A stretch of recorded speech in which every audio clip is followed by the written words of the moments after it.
sort of indicates that the artist may have some sort of bias against them. The one on the top, they're all wearing the cornered hat. What do you think of the DP?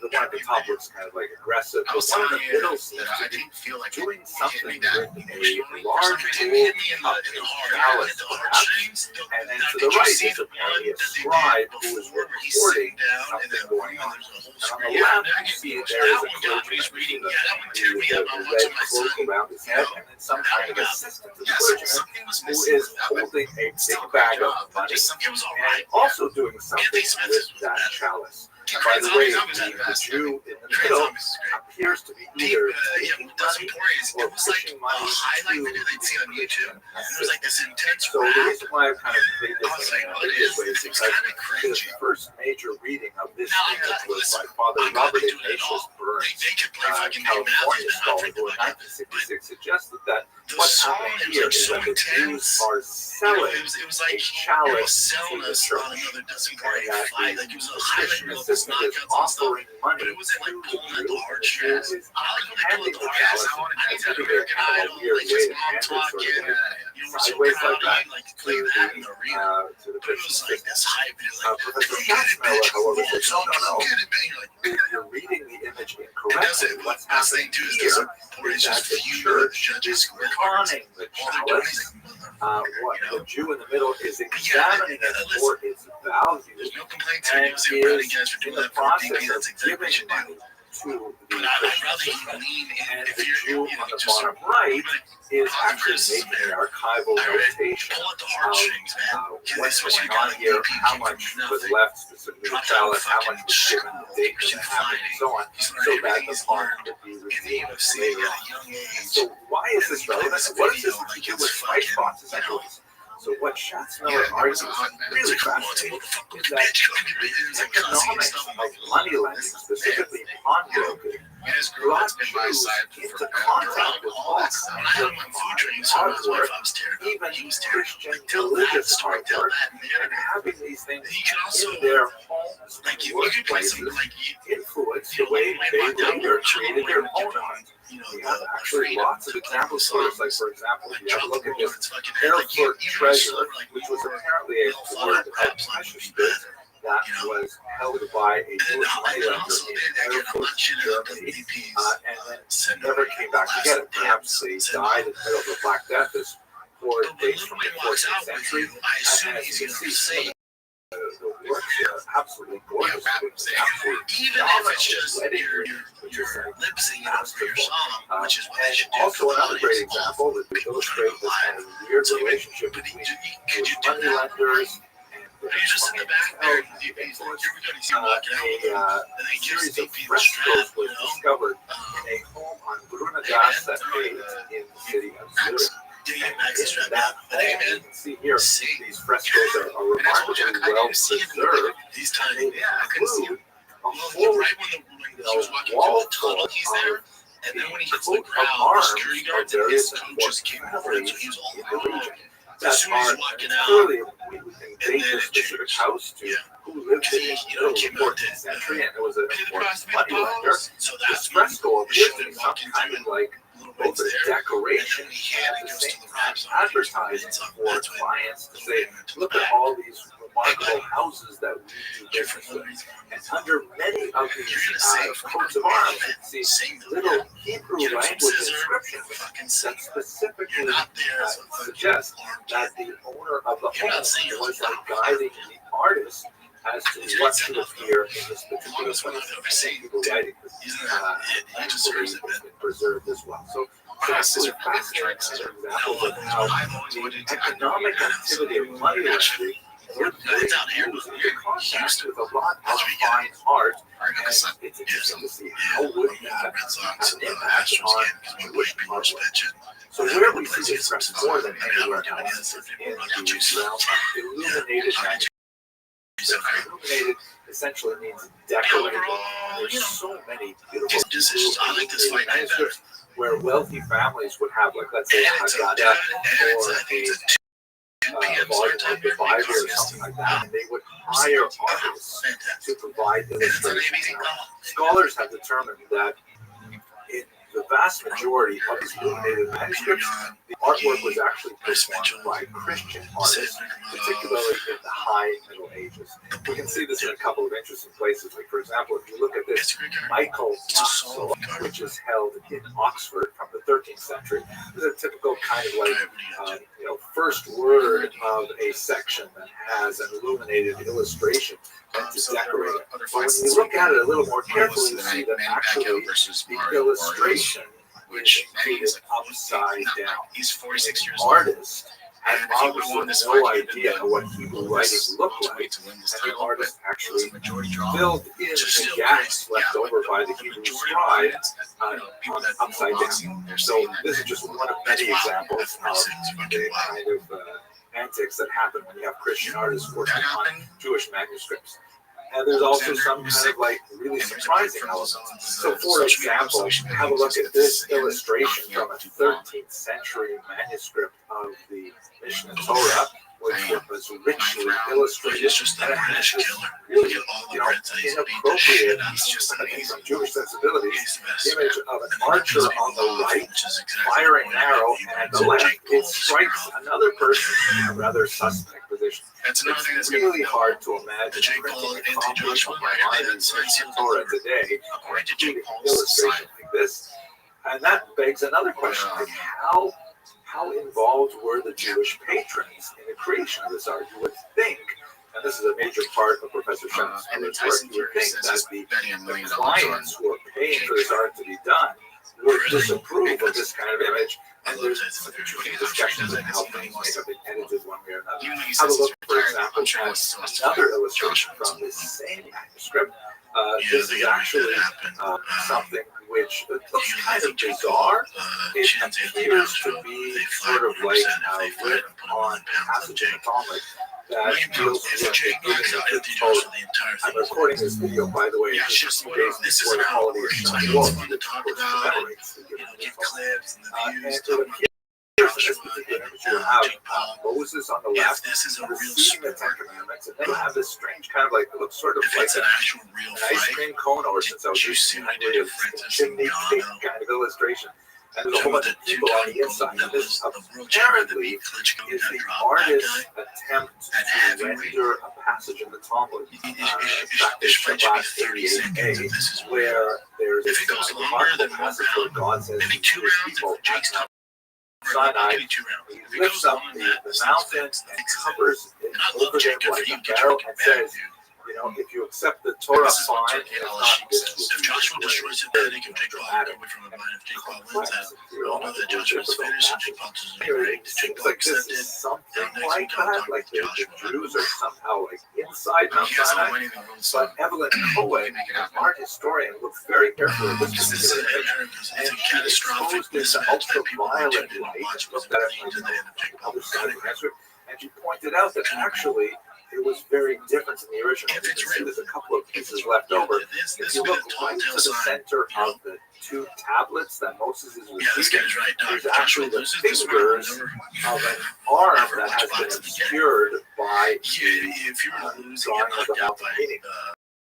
When you look at the original, and she was able to identify as ultraviolet light, this is actually a very picture of a physical representation of God giving the Torah to Moses. And that is not fly by Jewish sensibilities and portray God. It's true, there are some really rare examples of just the hand of God being apparent. There's almost no but it's very, very rare, and certainly very rare for the High Middle Ages. So apparently the Christian artist, maybe the one responsible for the funk shop earlier, included what he the very best to do it. By the way, the illustration probably done in northern France in the late 13th century. The artist must have thought, hey, okay, I'm going to show the way I think of God giving the Torah to Moses, and the Jewish owner of the manuscript said, oh my gosh, no, you can't do that. How am I going to show this to my rabbi? So they drew over it that strange Mount Sinai with the Jews in Joshua. Trains like he's like fucking Tyson Fury, really fascinating condition in the actual real world that we live in. So this brings us back to Jake does should not last longer than 30 seconds. That's the truth, and I love Jake. I can tell him what he's doing. In many ways, when you look at, but if for whatever reason this thing is set up where he clips Joshua, it will totally take everything fertilization of artistic ideas. And he's set up so I don't see him taking a fall, none of that stuff. So I assume this is what real. Well. If it is real, but it's the sweet science of boxing. Anthony Joshua should defeat him in about 30 seconds. Clergy, that's and how that's expressed in art. And it's all good. Well, the ball's on Jake to jump in there with the fucking heavyweight but I really got to Anthony Joshua's caliber is nuts. Very much. He should get credit for that. But he should get finished in 30 seconds. You've been been around Joshua yet? Never. Oh shit. Tyson Fury. Not wondering how big of a size difference is because Jake's getting a lot bigger, but Joshua seems huge. Joshua's so big. Yeah. He's fucking massive, dude. And talented and technical and all the power in the world. He's fought the very best. He's not washed. No, he destroyed Francis. Like, he trained serious. Yeah. And what do you think is a tougher fight? Francis Ngannou for him or Jake Paul? And Francis couldn't touch him. So delighted destroyed him. And that's how it should go. It's literally how it should go. I'll be tuning in if it does happen. Me too. I'll be watching it. I'll be breaking it down. I'm not saying I'm not. I'm just saying this is a legit fight. That's how it should go. If it goes any other way, something's fucking up. And this would prove that more so than any other fight Jake's had. Let's take a little break here. If you're looking for the perfect buzz this summer without the hangover, meet Breeze, spelled B-R-E-Z, an incredible functional beverage company revolutionizing how we drink. Their line of feel-good tonics offers a unique blend of hemp-derived THC and CBD, featuring mushrooms, nootropics, to create social relieving, euphoric effects without the traditional downsides of alcohol. No, these aren't like your typical edible. Who knows what you're taking, man? I've seen some weird stuff on edibles. We feel each blend within 10 minutes. The effect will last about an hour, hour and a half, right? Similar to cocktail. It's mellow enough for your mom to try, but also stat if you're trying to get wild.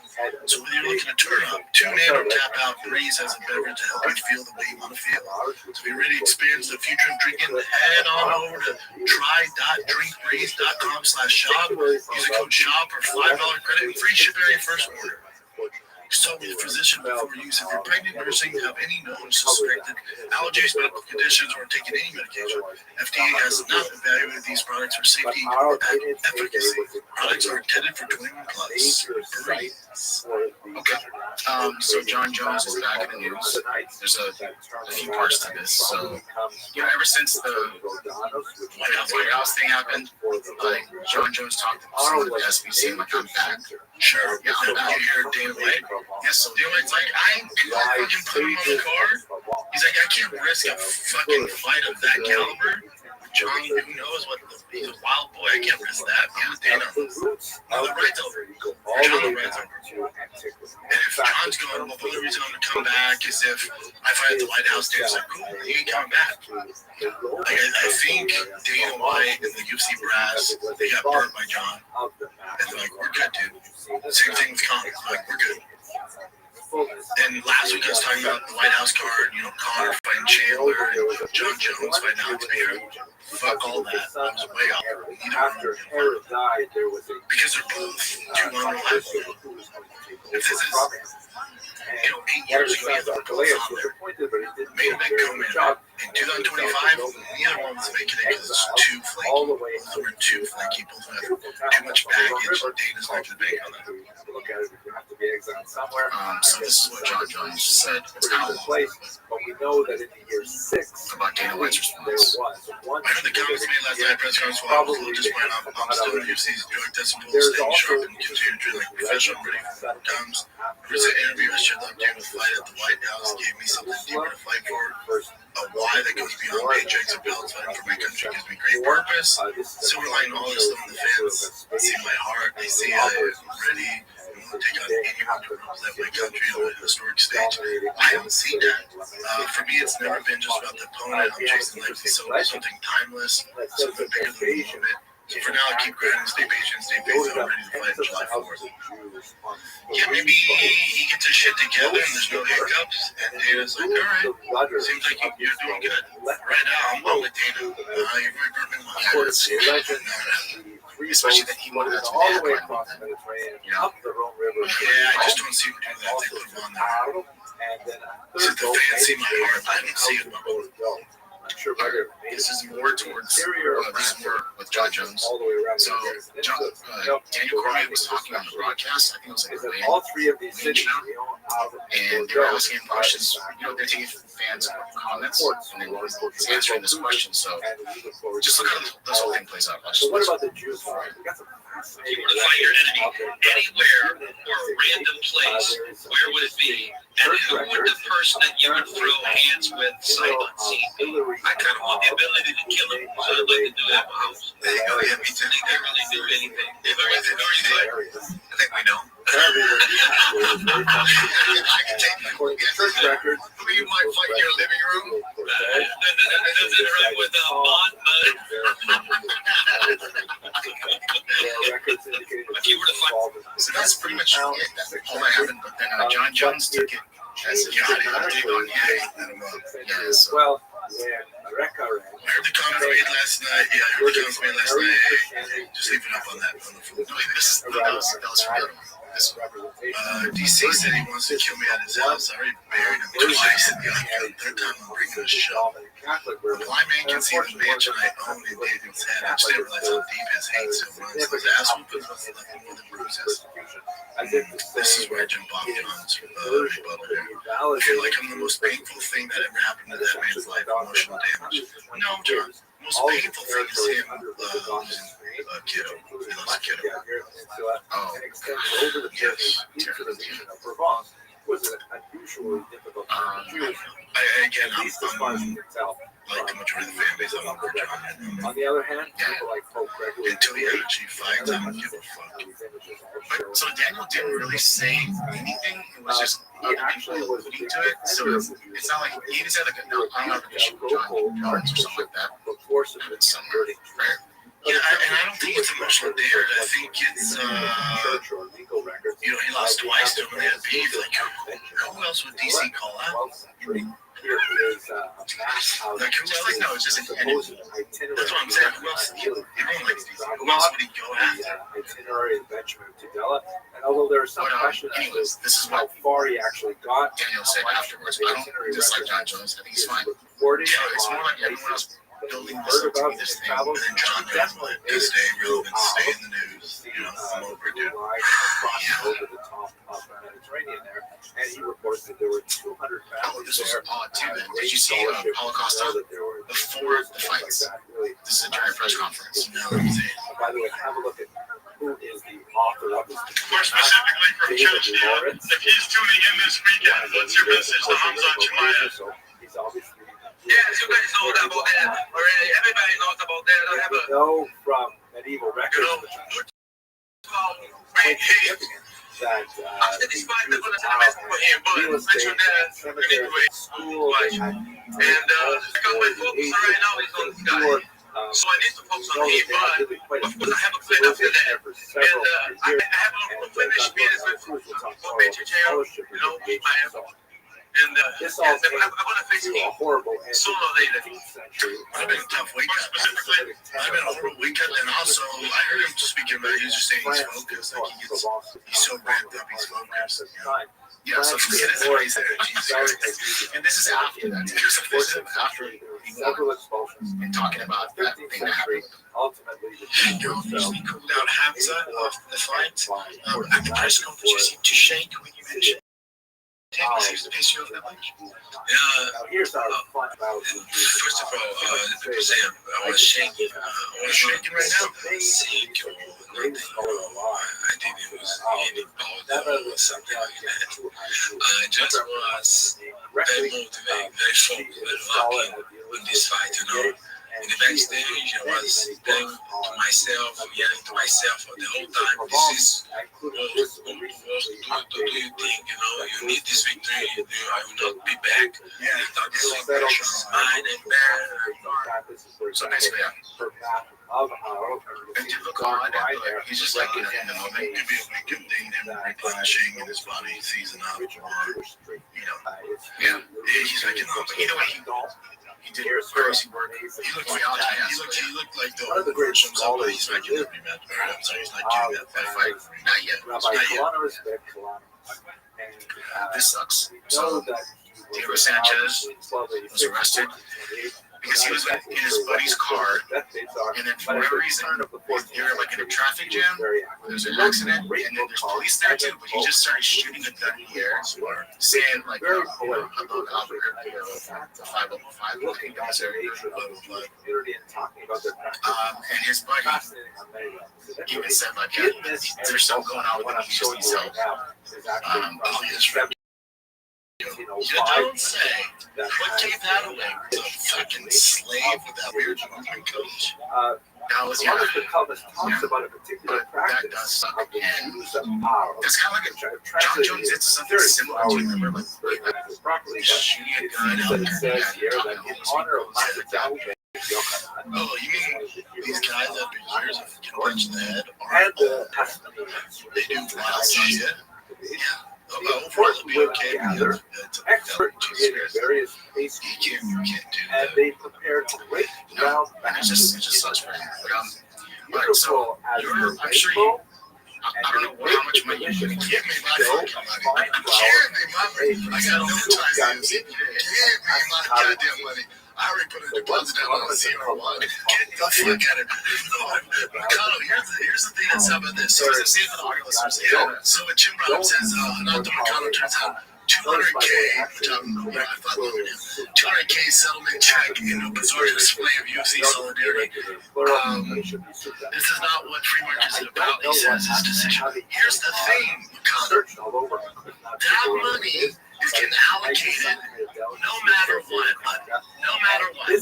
You being a company man and not taking it doesn't give you an inch of good grades with the UFC. This does not matter. There's guys that are more famous than you that are fighting right now that are taking their settlement. The UFC does not give a fuck. The UFC made out in spades. They got off so easily. The original lawsuit was for like $1.7 billion. They're paying out like $400 million. And that's already paid. They've already sent that money out. That money's getting distributed around like 400 people. That money's getting distributed whether you take it or not. So if you don't take it, it's going to other people. So let's say there's, I don't know, 150 fighters that are in this antitrust lawsuit and they're getting paid. I know exactly how much I'm getting. The fighters that don't take it, it puts more money in the guys that do take it. Because that money's getting dispersed no matter if you take it or not. Rabbi Rothschild.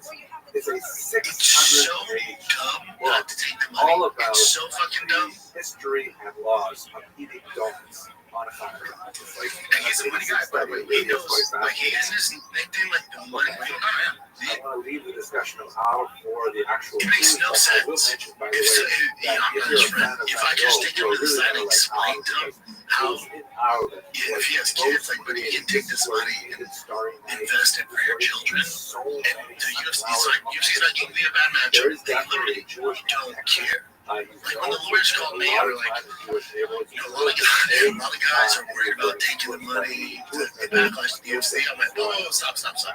I don't work for the UFC. I have nothing to do with them.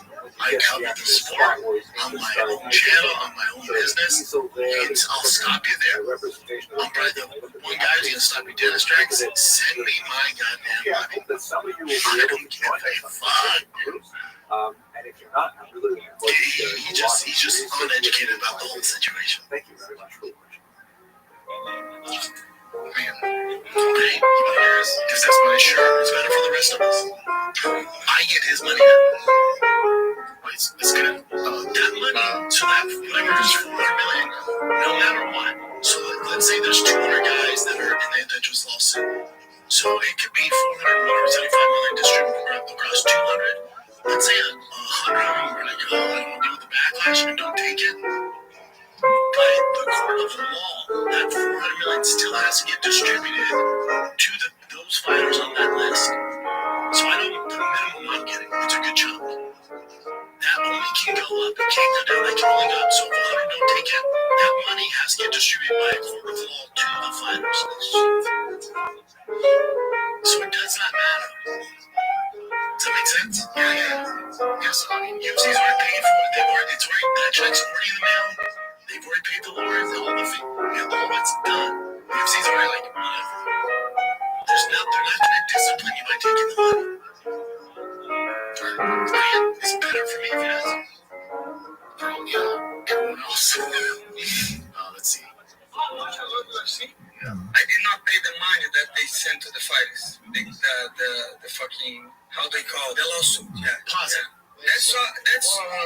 This is how stupid fighters are. They think, and they're underpaid, and that's a whole other story. And people are like, I don't understand why more fighters don't ask for better pay. This is why. This In dude the is basement of brainwashed the that 14th thinks century he's being a company man is by not taking the learning lawsuit money. ritual bath. He thinks that he's showing The loyalty water is to still the quite clear. fucking man by The not light taking dusting on the top of the water is from the this flecks money that come off the that he's limestone earned. walls. That's how Originally, of course, brainwashed a lot of these fighters are. Candlelight, which must have really Well, every single one of you are underpaid. Hey, Mikado, let me ask you a quick question. When the UFC, and they're gonna get it, when the UFC signs $1 billion TV right deals, when they sign up $1 billion, not $1 million, not $100 million, $1 billion deal, I want you to ask your agent or manager how much of a percentage you're getting of that $1 billion deal. Now, if you don't ask him, I'll do you a fucking solid right now and tell you how much you're going to get. Zero. You're going to receive zero of the dollars. When you look at here's another example. When you look at the UFC Octagon and you see 25 companies that are paid, I know how much they pay exactly to sponsor the UFC. When they're paying millions of dollars on that Octagon mat, and on the bars and all that, millions per company. How many dollars, what percentage do you see as your agent? I'll do you a solid. I'll tell you how much you're getting. Zero. When they took the sponsors from your short, your fucking t-shirt, your walkout shirt, when they took that money and decided to put it on the Octagon and give you zero. You are by no means moving up the ladder by not accepting this money. You're only doing disservice to yourself and your family. And Bubba, you've earned it more so than anybody. This is your money. You earned it, dude. You're not being a company man by not accepting money. You're being a stupid fighter, and this is the issue. And this same mentality is the reason, the fucking reason why nobody, they brought on the MLB labor board, they brought on the who's who, and they can't figure it out. And there's one reason, it's because of the fighters. So you have the MLB player representation, lawyers come on board, and like, we have the best deal in the business, it's 50-50 split, the MLB players is guaranteed money, let us help you guys out with this and make sure you get your money. And then they get so far, I've been in these meetings, they get so far, and they go, we can't get anybody, the fighters sign on.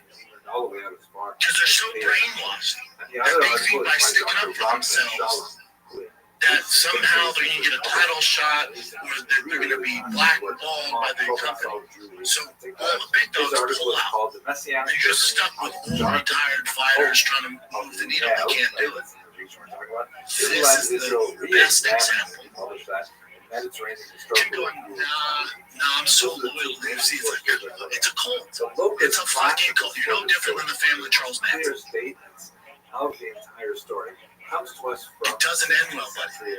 Dude, you're the toughest business in the fucking world. You're a fucking prize fighter, and you're turning down the prize that you've earned because you're brainwashed and you think the UFC brass is going to somehow take care of you. If he wants to talk, I will give you a long history lesson of fighters that sacrifice more than Mikado to make weight on short notice, to take fights on fucking 2 days' notice. Guys that miss time with their family, miss the birth of their children, turn down huge sponsors because they thought they were being the good grace of the UFC. I'll tell you how to end it for them, but I'll fucking tell you, and it ain't a happy story. And this is to the end of time. To the end of time.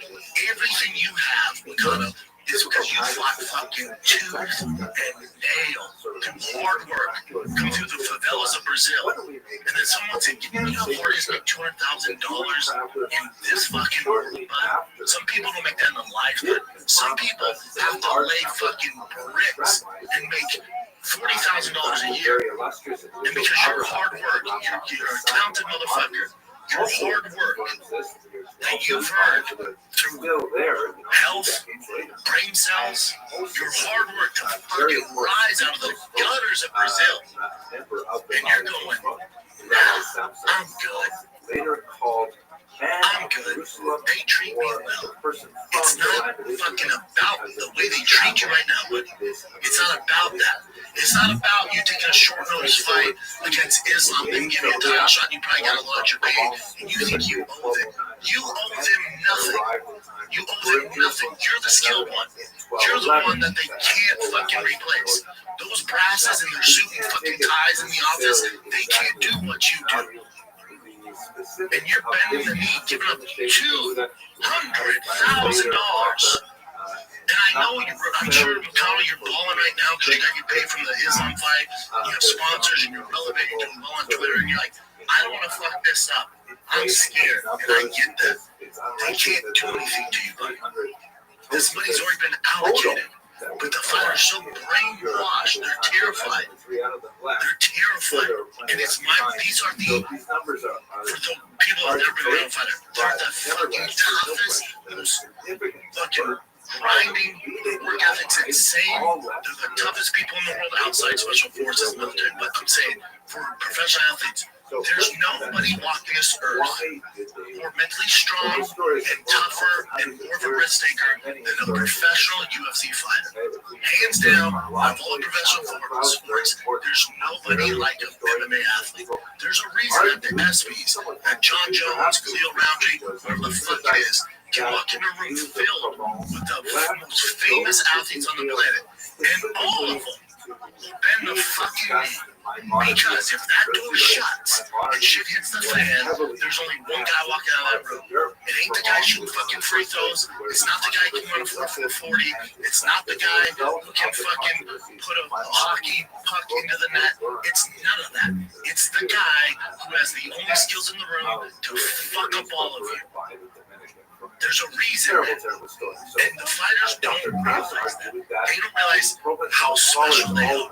They don't realize that the average fucking UFC career is a year and a half. Did you know that? 1 year and a half. It's shorter than any other major league. People go, look at Conor, look at this guy, look at Jim Miller, look at Donald Cerrone. Those are fucking outliers. A lot of guys are getting cut left and right, and they're on the fucking prelims, and you don't know who they are.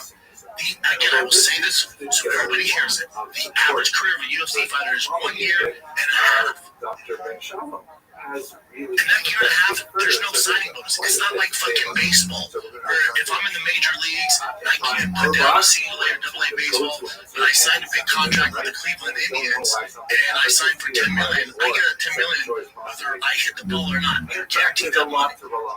You're guaranteed that money. In the UFC, if you fought for a year and a half, you're lucky after taxes and paying for your training camp and your manager. If you're new to the game, let's say you came off the Dana White Contender Series, Ultimate Fighter, if you fight in a year and a half, you probably, if you're lucky, got 2 fights. Maybe you got 3. You're lucky if you have $50,000 in the bank.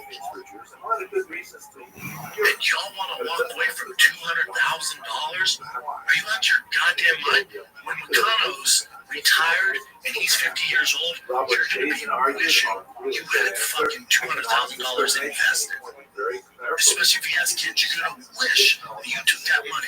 Because I'll tell you right now, you know who's not going to be calling you when you retire? You know who's not going to be covering your children's fucking medical bills and the food on your table and your mortgage? And I can bet your sweet ass, you're not going to hear a fucking peep out of those suits that you're loyal to right now. And I'm not saying fuck Dana and the press. I'm not saying any of that. I'm saying this is fucking business, and you're in the most cold-hearted business, and you're bending the fucking knee for no reason. I'm pretty sure he has children, right? That's what pisses me off. If you're single and you're young, you're like whatever, and your primary career, I can kind of see it. You're still brainwashed. I can kind of see it. If you have a family and you have fucking children, $200,000 in Brazil is a lot. So he has one son, Isaac, who's born in 2020, and another child on the way. His wife is currently pregnant, and you're not taking it to piss me off. And you're not taking it because $200,000, and you're a fucking prize fighter. Here's the thing, it's over, Moicano, too, but you fought for the title. It's never happening again. It's never, and that's why you make that's why you make life-changing money when you fight for a title. Whether you win or not, life-changing meaning you're kind of set. You're not worried about things for the next year or two, depending. You're not every month. He's never getting back to a title shot. That will never happen again. That was a freak accident. The guy fell out of the fight and you got put in. That's how this goes. It's the hype. You did it. You fought for a title. You're less than 1% that ever get to do it. That will never happen to him again. The division's too tough. His skill set's not there. But he's a great fighter. We all love him. That's the reality of it. You will never make more money than you made that last fight. It will never happen again. You will never make more money when you fought Islam for the belt. It's a complete fucking mismatch. That will never happen to you again. And your wife's fucking pregnant. You have a fucking young kid. You're never going to be champion. And you want to give up $200,000. Just so you know, Moicano, Dana bets with $200,000 every night. Like it ain't shit. So if you think in his mind, he's going, well, Moicano didn't take the money, let's hook this guy up. You don't know the fucking world, dude. And you're in the fucking most cutthroat business in the world. And you're letting it pass you by. And it's a kick in the face to the rest of the fighters. There's some fighters that deal with severe fucking CT that are fucking dead broke. They would change places with you in a heartbeat. There's fighters that well-known names that don't have a fucking cent in the bank, dude. They don't have a fucking dollar to their name. They're working fucking security jobs or they can't get a job because they're too fucked up in the head. You also have the lawyers and Cumley and the rest of those boys that put their fucking legacy on the line to fight against the man. And these lawyers who did this, buddy, this wasn't something that happened in the last 2 years. They've worked on this for probably 10 years plus. That's how long of a fight this is. It's a kick in the dick to those lawyers, to former UFC fighters, to the alumni you're part of not to accept this money. It's out of anybody, he should be taking the fucking money. And there's guys that are ranked higher than him. There's guys that are well known who are taking the money. You do not have to be scared to take the money. The UFC, it's an afterthought for UFC. You know what? UFC's happy that they settled with whatever is $345 million, or $425 million. They got off unscathed. That ain't nothing to them. Remember, the UFC will be announced very soon. Got $1 billion TV right deal, and you're not going to see a cent of it. So $400 million ain't shit to them. It's not shit, dude. It's not shit. You think you're being a good company, man. With a company that's too fucks about you. It's mind-blowing. And this isn't an anti-UFC thing.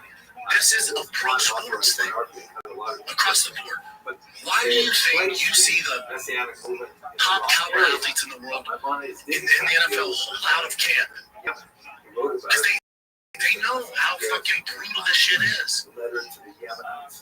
And for whatever reason, when insert TJ Watt, insert some big name, insert these guys, McCaffrey, when they hold out and they miss camp and they're not in camp, notice the NFL fan base goes, yeah, get yours, man. I get it, man. This sport, you get hurt. Get yours. Notice, you don't have other NFL players talking shit about other NFL players when they're holding out for money. Have you ever seen that? They know how hard it is. They know how cutthroat it is. They know if that star quarterback receiver fucking blows out his knee, that he's fucked to never be the same. So they know, dude, get yours. Fuck yeah, bend him over, dude, get yours. Because they're going to get theirs. Meaning the NFL, the teams, the owners, they're going to get theirs when you get hurt or not. It's no different than the UFC. Dana White's going to get his. That's why he's the greatest promoter of all time to ever do it. He's going to get his when you take a measly $200,000 or not. for you to forego that because you think that you're going to be in the good graces of the UFC brass, buddy, I hate to tell you, they could give two fucks. That's the truth. If nobody in your team has told you that, if you have agents or managers or people in your camp and coaches telling you not to take it, fucking fire them. Because in 10 years, you're going to be wishing that you had $200,000. And you've earned it. That's the thing. It's not like you won the lotto and randomly got lucky. You fucking paid for it with blood, sweat, and tears. But you want to give it up because you think Dana's going to give you a slap on the ass in your next fight. That's fucking crazy. Any other brain busters chant? That's a great one. I love the That's awesome. Take a little break and we get right back in my long ass rant about UFC fighter pay. World Sports Alcohol Detox Fire that reduces blood alcohol content in as low as 30 minutes. This is real. This is not snake oil. It's sure shot. You get a sharper mind and body, liver support, pain boost, gut support, hydration. Go down the link, drink with your friends. Watching the UFC fight night this weekend. It's a day drinking thing. Make sure you have your companion with you. That's sure shot. Go to sureshot.com. Use promo code Brent. Get 10% off. We got you, man. Have that drink on us. You're going to recover. You're going to wake up feeling fantastic. You're going to recover in 30 minutes or less. We got you. It's Sure Shot. Promo code Brendan, 10% off. I can't wait to get my motherfucking jet. And it better come soon, dude. Because I put it in a deposit. A CR1 Corvette. And it got built by Texas Speed and Fast Lane Motors. And it's sitting there. And I put a deposit down. And I don't know how much longer we're going to fucking wait, okay? So I need that check to come out soon. God bless those lawyers for working on it. God bless the fighters that took it. The ones that didn't, you fucked up. I can't wait. And that CR1 is a small fraction of the payment I'm getting. It's a small fraction. When my team told me I was getting it, I went, listen, I'm all about investing the same for my kids. You know me, man. Kids first. You got it. But you know how hard I work for these fucking dollars. You gotta let me have a little fun. Give me this, allow me this much money, and nobody gives me any flack. My finance guys, my business managers, nobody gives me any flack. Give me this money and I can buy whatever the fuck I want, all cash. They're like, yeah, that makes sense. And then the rest, we'll put into real estate, whatever, my real estate, we'll put in that, or we'll invest it, but I'm not gonna touch it. It's for the kids when they get older. Send me my money. I said it fast. No, bitch, what? Send me my goddamn money. All right. I think we should definitely end it with that. Obviously, the card that's coming up this weekend is pretty awesome. It's a good card. ABC, 2 p.m. Thank God, Texas time, baby. Your boy's not staying up late. Robert Whittaker, one of the best middleweights ever to fucking do it. RDR, bursting on the scene. You saw him just mollywop Bo Nickel. It's not too much too soon. Some people are saying that you don't know the sport. This motherfucker was a 2-division champion from 1 championship. He's at Monsters. He's exactly where he should be at. Peter Young coming back. Tough fight. McGee. We'll see if McGee can step up to the challenge. Bryce Mitchell, they're doing no fucking favorites. Any favors after some of his comments. He got us in trouble here after his Bitler comments. So, they're throwing to the fucking wolves. And he loses this one, could get dicey for him. Sure, Megamadov, you fucking pirate, is back. Take my money. This is a funner card. I can guarantee you more finishes than you saw when you paid for UFC 318. That's it. Shout out to Mikano. I'm a fan, Mikano. You're a badass. Hope you don't take that the wrong way. Get your money back. That's all I'm trying to say. Hopefully somebody in your life is telling you this. I come from zero animosity. If I seem passionate about it because I know how hard you work, you deserve every fucking penny and more. That's all I'm saying. Love your butt. Continue, keep killing it. DriveFastAugust.com. Giveaway ends in August. I'm sick of promoting this thing, I'll be honest with you. But it ends in August. I'm already working on the G-Con 392 because that will be next. This thing's going to be filthy.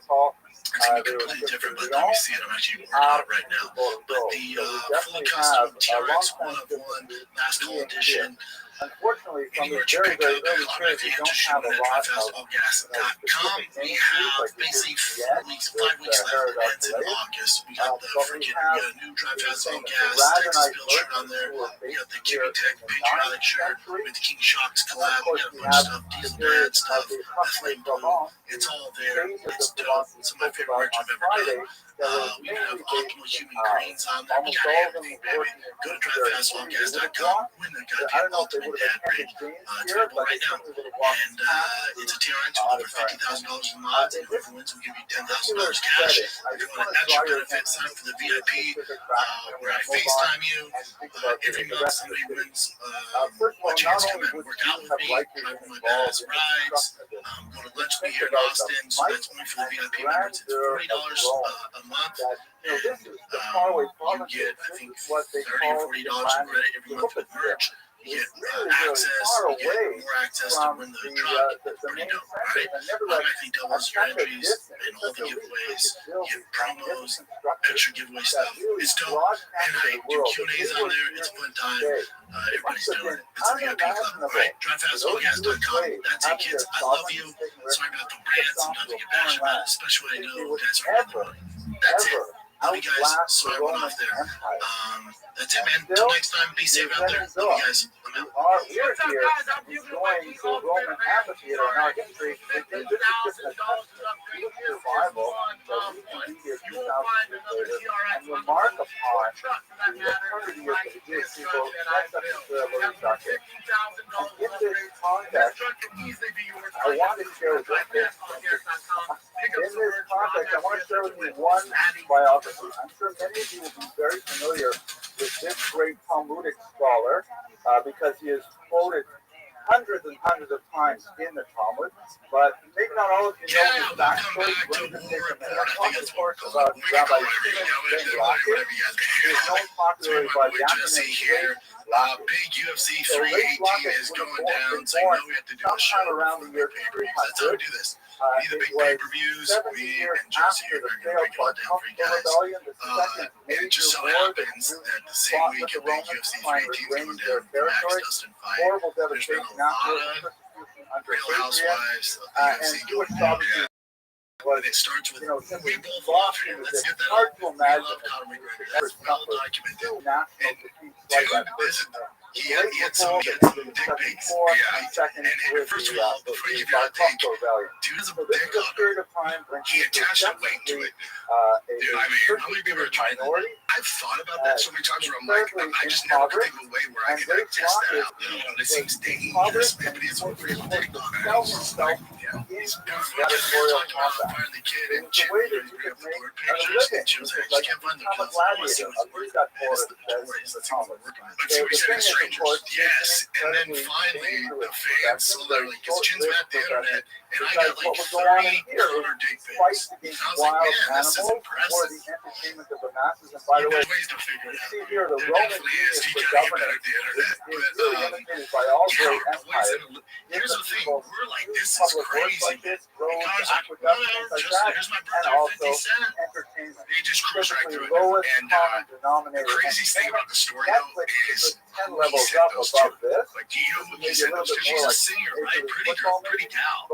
Completely. But she's a certified batshit crazy. That girl live streamed herself digging up her recently dead cat, and she quit like a live stream. He was able to eventually earn enough money to buy his own. She apparently, like, she didn't know him. Like, they didn't know each other. Like, how does that the person that you're like, goddamn, she's like, hey, this is a good picture. Who am I going to send this to? He's all, check the bulls cats. Yeah, that's the one. I didn't know that. I guess she's just an artist. He's like, she's hot. And you go look at her account. It's somewhere in the Galileo region. I think a bit of this is, I do think we're dealing with an addict. Everything is addict behavior. And he's probably snorting all that devil's dandruff. And was just like, cool, I got some weights attached to my dick.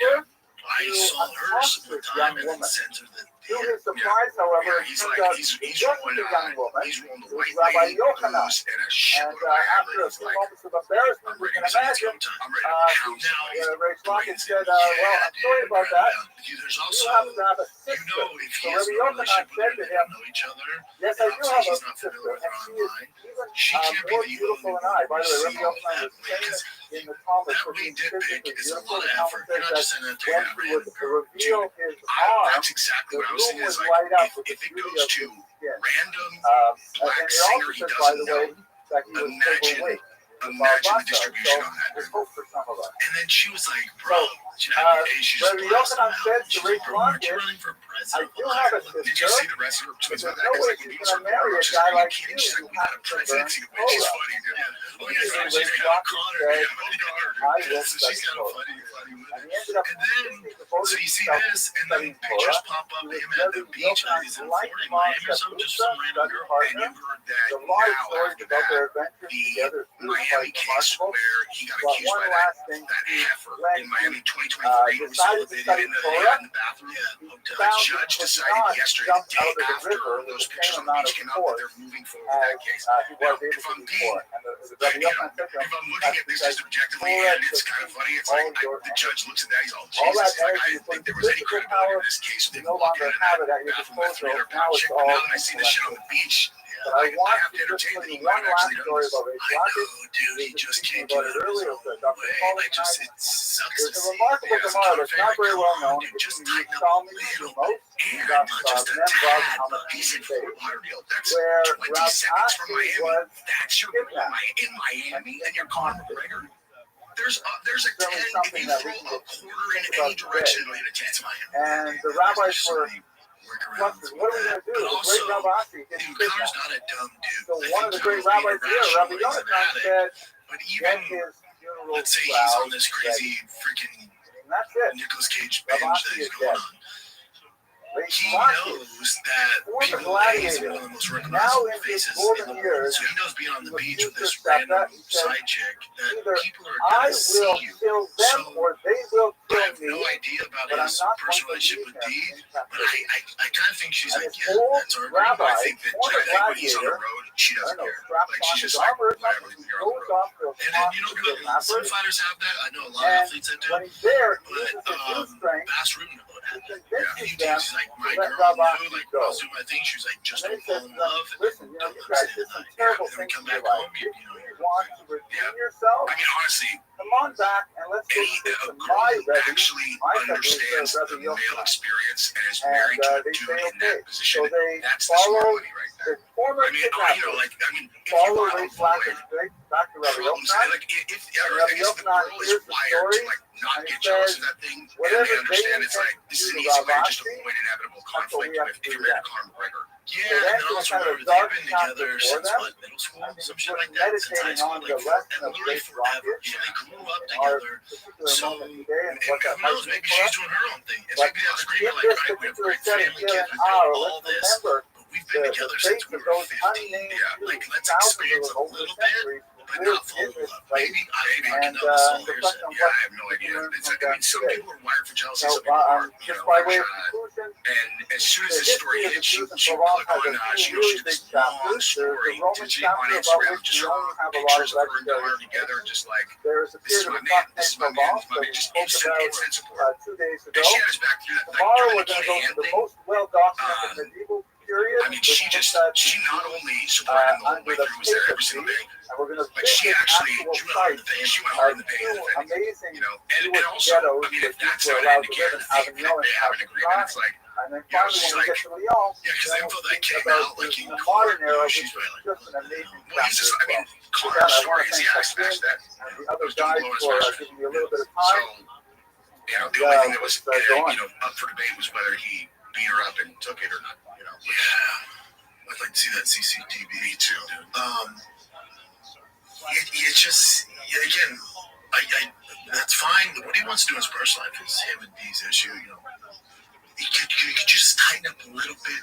Like, there's a lot of guys that have this agreement, and they're not shoving everybody's face and all this wild shit. Like, there's ways to do this where you're not just shoving everybody's face. It's true, especially when you have kids. Especially if you're Conor McGregor and you're in a public place, especially in like clubs, you just are talking to the girl, and you do it quiet and not, you know, you're just like, so you want to get out of here later, and then but yeah, he just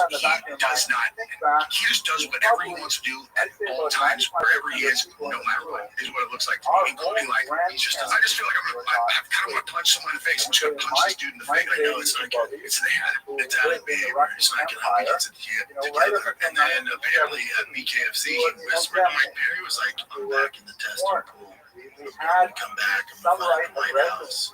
Nice. Is that true that he's in the testing pool? Because I heard I saw someone said that John Jones said he's in the testing pool and they checked he's not in the testing pool. So I don't know. Can you check? Can you check if someone's in the testing pool? You can. But then also, that fight's not supposed to happen next year. Yeah, it's just only at 26. So, and you have to have 6 months. So they could be like, I'm jumping back in, and they're just waiting. Who knows what's in their system when they get out. And then 6 months before, so they're eligible, they can jump back in. You saw the arrow? No. Because they just show up, right? Like, show up anytime, whatever. If you go on vacation, you have to know. It's nice. Like, they'll test guys on vacation in Hawaii, but there's a reason why you see some guys on the roads, Mediterranean, Chad, or guys are in Thailand. Quality of that existence is highly dependent. That would be dead. It confirms John Jones has officially taken a huge step. For example, we were forced to wear yellow hats. Okay, nice. Yeah, because that's what I heard. And then but they can say they're doing it, and then they know they have a certain window to do it in order to be eligible for that White House card. Yeah, but it's weird that it's not weird. I understand. Like, if I was even remotely younger, I would jump back in the testing pool to fight at the White House. So I get why these guys are doing it. But John Jones, like, no, now I have a reason. Now I have a reason to jump back and actually want to fight. Like, Tom Aspinall is not the reason. Now a lot of you be like, well, it's because he's ducking. So this is going to piss you off. This is what I think is going to happen in the White House on the card. Dana was on record with our boy, Robbie from Barstool. He goes, it's going to be the biggest, baddest card the UFC's ever put on. Okay, he's like, bigger than this fair, it's going to be loaded. So I'm like, what fights could they make? Well, I guarantee you there's going to be a BMF title. So if Connor's fighting, he's just going to fight just some regular dude for no belt. That's going to be BMF. So it looks like 5 rounds, which makes it 5 rounds. Which is interesting. But so if Connor and John say that, the chance of both of them doing it, the odds are high, we're going to get one of them. So with BMF, this is where it could get super dicey and people will be pissed. If Connor does come back and fight, they'll do Connor for BMF and Chandler. So you get that. It's like, all right, that's fine. But let's say Connor doesn't get his shit together and keeps doing all and he's tied up in legal issues. And John's like, oh, I want to come back now. And, it just gives me a reason to come back. I'm motivated. You're going to get Alex Pierre versus John Jones with BMF, not Tom Aspinall. I think they're going to royally fuck over Tom. Dude, if they, I don't know, man. If they do that, I think the fans will be like, if they do though, I don't know. I honestly, like, for a BMF title, Alex Pierre, because Alex versus Tom, it's like, oh my God, that's a fucking nightmare. Man. John's been out for a hot second, a little slower. Alex at 240, BMF title, White House. If Alex comes back and beats Magomed, okay, if he wins his title back, and then they're like, here, you get to fight at the White House heavyweight, you don't have to risk your light heavyweight title, and you fight against John Jones, then I think the fans will be like, fuck Tom. Yeah, you know, that's what I think is going to happen. But he would have to win his belt. That's weird, though, right? Yeah. That would be wild. But I do think you're going to get a BMF title on that White House card. You're going to get his drum gloves and all that bullshit. So it's either, if both of them come back, it's going to Connor and then John might fight Tom on there. You're like, fine, we got to do the right thing. Tom's fighting John. But if Connor doesn't get his shit together and with that BMF title, you're going to get John and Alex. That's what I think happens. And people who are doubting that this card comes together, I was going to say, I have a real common sense take on that. It was like, Dana said that he was going to go out to an island during COVID and build out all the COVID protection. Got it done. And in this case, the U.S. tax base is going to pay for it. So Dana can literally go, okay, this is what we need budget-wise. And They'll get all the most expensive guys on the card. And Dana was like, we don't care if there's 5 fans or whatever, 30,000. He's like, I went on the front lawn of White House. So I'm not worried about selling tickets. I'm going to put together the baddest card. And I knew about this from a super reliable source for probably 6 months. Like, this has been in the really, yeah, this isn't something that last week Trump was like, hey, let's do a card. They've been working on this for a hot second. Yeah, I've known for literally 6 months. And like I was saying, I was talking to someone else about this, about, Dana and Trump's relationship. You're like, okay, these are the 2 decision makers, and these 2 guys are such good friends. These guys probably text each other like porn memes. They're like, boys. Love to see that. It's going to get done. Love to see that group chat. Yeah, oh yeah. Yeah. Even Derek Lewis, like he wins this fight, and Dana's cage is like, hey, it's my buddy Trump, let's talk to you. So he's talking to him after an announce. I'm like, dude, it's super close. It's going to happen. Yeah, it's gonna happen. And people are upset, like, oh, UFC's become this MAGA far right. It's like, man, I hate to tell you, the majority of the fighters and the majority of the fan base, is proud to be American and loves, the UFC and Trump and the American shit. Like, if you think that they haven't always been like this, or your favorite athlete's not more on the right than on the left, man, I'm gonna hurt your feelings. Boy, it's just like the culture has kind of become one where if you are a heavy patriotic American, we've been pushed into this group where it was kind of like, lots of people were independents, some people were Democrats, like whatever. I'm in the middle, like conservatives, whatever. Yeah, it's like how liberals means you're on the right. So it's like, all right, I guess we're on this team. It is what it is, dude. It's like, and even if, gosh, I was thinking about this, is like, if I had been a Democrat my whole life and then now the UFC and Trump relationship was what it was, like if I had previously hated Trump, it'd be so hard to maintain the hatred for Trump. Like I'd be like, damn it, I want to be in that group so bad. I thought about that because Luke Thomas talked about this a lot. He's like, you're pushing the fan base away. I'm telling you, outside, like our niche bubble of fans, like from outside looking in, they think it's a terrible mistake to partner with Trump and be this far-right group. Our right, I don't know if I hate when they use that term. You look at the popular vote, like that's a shit ton of people. Yeah, Trump is important. But, and then I was thinking, I'm like, well, when the NFL went all over, really did that, I stopped watching. Me too. So you might be right. I stopped watching. These are collectibles. Look at what they're giving their money to. That was them driving the opposite thing. Where like I think right now the majority of people who are kind of iron like people generally like UFC are on the side where if you go that way, we're going to be more interested. So Voss was and also I think people that tend to like fighting and fitness are more pro like USA. That was a great time when Trump's Power whatever lived there, as far as the motion right, court that's our barrel, president. the Arizal came from It's like shit. They tend to be more this way. It was an anomaly. Like a guy who's super into fighting who's also still. He's like, I got no issues with anybody having any opinion. You know what I mean? As long as they're not. No, the reason I like to listen to Luke is because if it wasn't for him, I wouldn't hear any other things from him. He's sharp. He has a new channel actually that it's like politics, and I listen to every time that I listen to a smart person who is a Democrat. I'm like, dude, you don't disagree on anything. Like literally, I went on a young church with like Cenk, and I was expecting us to be like banging heads both times. I actually talked to him 3 times. He says that young church Cenk Huber, who was saying beat up Rogan. Like, let me see what he looks like. Yeah, so they got into it on Twitter. He's like, no way. He's like, I'm huge. I would beat up Rogan. That's everything. Yeah, everybody bombarded him. Like, hey, bro, you should probably do a little research on Rogan's martial arts background. He's a Democrat. He's like a really, really big Democrat. But like, when we start talking about stuff, I'm like, what do people think that we have this like starch divide disagreement? Because I'll be like, hey, do you think that girls should be getting beaten by dudes in sports? And he's like, no, it's ridiculous. I'm like, right. Yeah, it's because social media, social media creates such a divide, and the crazies on the left and the crazies on the right, they're so loud.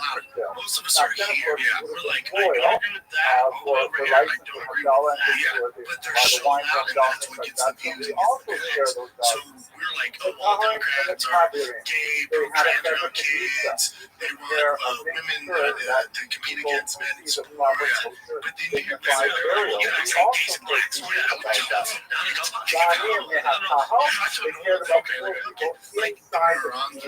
And although he's done a lot of terrible shit, but Newsom on Sean Ryan, I'm scared to watch that because I don't want to watch it. Because I know he is an exceptional politician, and I say that in a way where I'm like, this dude, I can't ever forget what this dude did during, the derail this conversation, but it's like, we had to flee that state due to things that they came after our kids. I can't forgive them, but you do watch that, and you're like, I know, that's why I'm like, he's kind of human. I know, but that's why I don't watch it. Which is like, hatred goes down. You watch him, and he's like Sean Ryan's kind of grilling him, and then also Rogan Tech Shy started heard it. I was like, ask what this is. And like, listen, I made a lot of mistakes. He goes, I'm an expert. I thought what I was doing right. Turns out it wasn't. I fucked up. And he's like, there's some, he's a politician.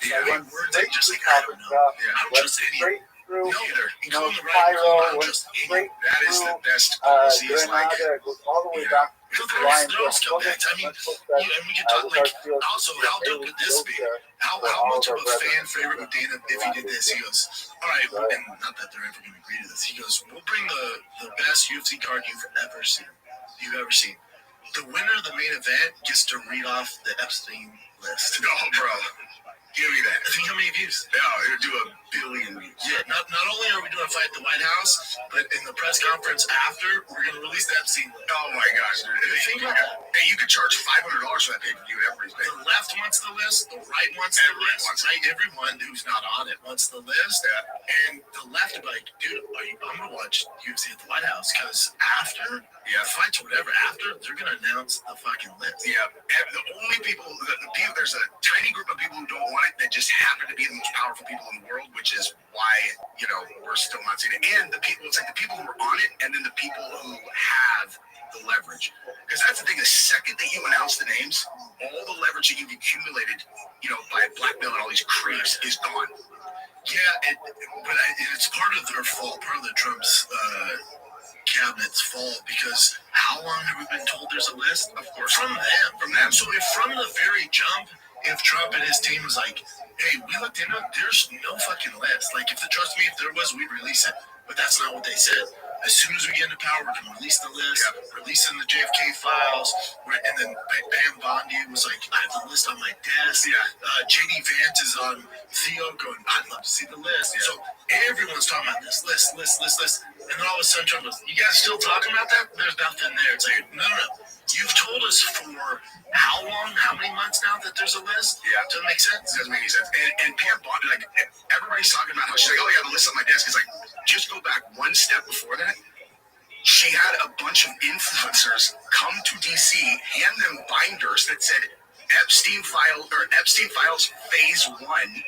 And if there's a Phase 1, there's obviously a Phase 2, and then they opened it was all the flight logs and stuff, and it was like, everyone's like, we already know all about this. Now, don't worry, there's a lot more coming. Oh, we have 10,000 hours of videos of like kids getting assaulted. And they go, there's nothing to say. And they're like, never mind. They're like, where is that? Someone had to have stepped in. It's the only time that the Trump detractors and the pro-Trump people who were making the calls agree on anything. And they all got together and went, hold on.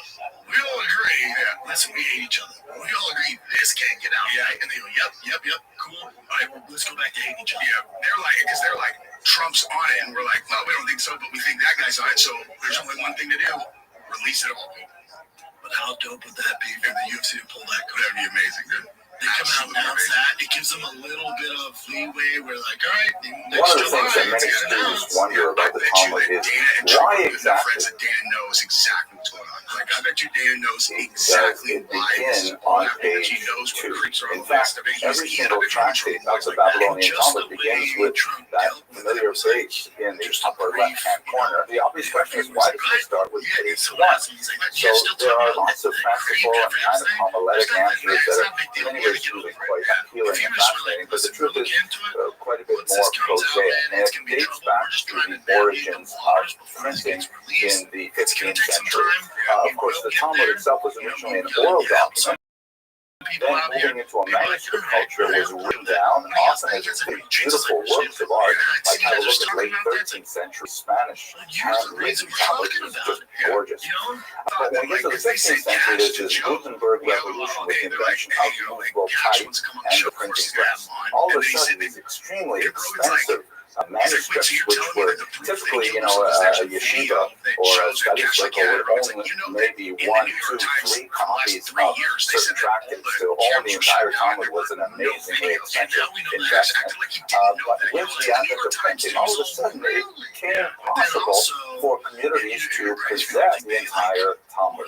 So this was a huge change and it really revolutionized the study of the Talmud and greatly expanded the number of students who were studying it. But printing was in its infancy, and there were many conventions which were not accepted right away. And one of those was basically page numbers. The first major printers of Talmud were the Italian Sonsino family, who produced some absolute gorgeous editions of the Talmud. But they were kind of working their way through it, trying to figure out, how do we deal with these things, such as pagination. If you have a look, just as a small aside, here's a beautiful copy of the 15th century printing of Aesop's Fables, which the Sonsino family thought looked really great to the title page, so they actually adapted it with very minor changes for the opening of Tractate Kulit. You can even see the lines where the original had to be cut and then pasted in, because of course Hebrew is read left to right and has oriented the page appropriately for the binding. But when they laid out their first Talmud, they did not think to include page numbers. Among other problems that arose as a result of this omission was the fact that people didn't know if a tractate was complete. I mean, what happened if some of the pages, some of the signatures of pages were missing? So what the printers evolved was they started adding at the bottom of each column of text a couple of words that connected to the following page, so that as you were text, you would see, there's nothing missing between the others. Finished at the bottom of this column until I began the next column. And that's a convention which is retained in today's Vilna Shas and more modern things of the Talmud often as well. And then eventually they said, you know what, why don't we just add page numbers as well? And that's how we get to our current pagination system, which numbers actually folios, that is both sides of one page, with the recto first page known as Amud Aleph, and then the verse. So the other side known as Amud Bet, and that's the convention we followed through. Where was page 1? Page 1 was the title page, because when you would actually get the book of Talmud, the first page would be the Shar block, the opening page, which often has some beautiful artwork, like the classic Vilna Shas has the pillars and the gates and the lions and the curtains and things like that. That was such an evocative image that has been retained for the last 200 years as symbolic of the entry into the world of Talmud. Okay, thank you very much for listening. I'm like, if that's it, dude, listen, I can understand. Is there more to the story or no? Do you think, or is that you think that I heard that there was more to the story, but I don't know what it is. And let's say that was all that there is, which not great. But at the end of the day, you're gonna kick him off the team. So I would assume that created a fracture in the team where they're like, hey, there's too much drama, we gotta get rid of him. And then Nicky Rod, his brother's like, hold up, the fuck are you talking about? And the two guys who made that decision are converts, which should just give a tantalizing little glimpse into what life was like for Jews in the Sasanian period when the Talmud was written, around the period of the late 3rd and early 4th century. The first reference, of course, is in the Gemara itself. There's the Hamid Yorta, a certain convert that is in the era of Shmuel. This was probably during the reign of the famous king Shapur I, also known as Shmuel Malka in front of the text. And he was a king that appeared actually with some frequency in the Talmud, and he had a relatively expansive policy with regard to non-Zoroastrians in his empire. He wanted to be as inclusive as possible as the empire was expanding. Later, there would be a crackdown on non-Zoroastrians, which appears significantly throughout the Talmud. But during this time, there was more tolerance and acceptance of the idea of converting to Judaism. Very briefly, period, it would ironically also be present in the era of a successor, not an immediate successor, but Shapur II with the same name that was associated especially with Rava and the town of Makosa. So the first reference that we have today refers to this Yorta, the fact that there was such a convert in the era of Moses in itself. And the second passage is really fascinating.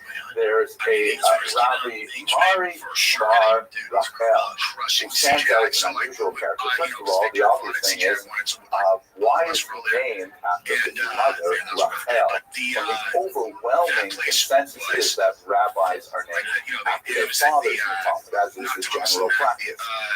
So there's a controversy between Rashi and Tosfos elsewhere in Talmud as to whether or not there is one person by this name or several people by this name.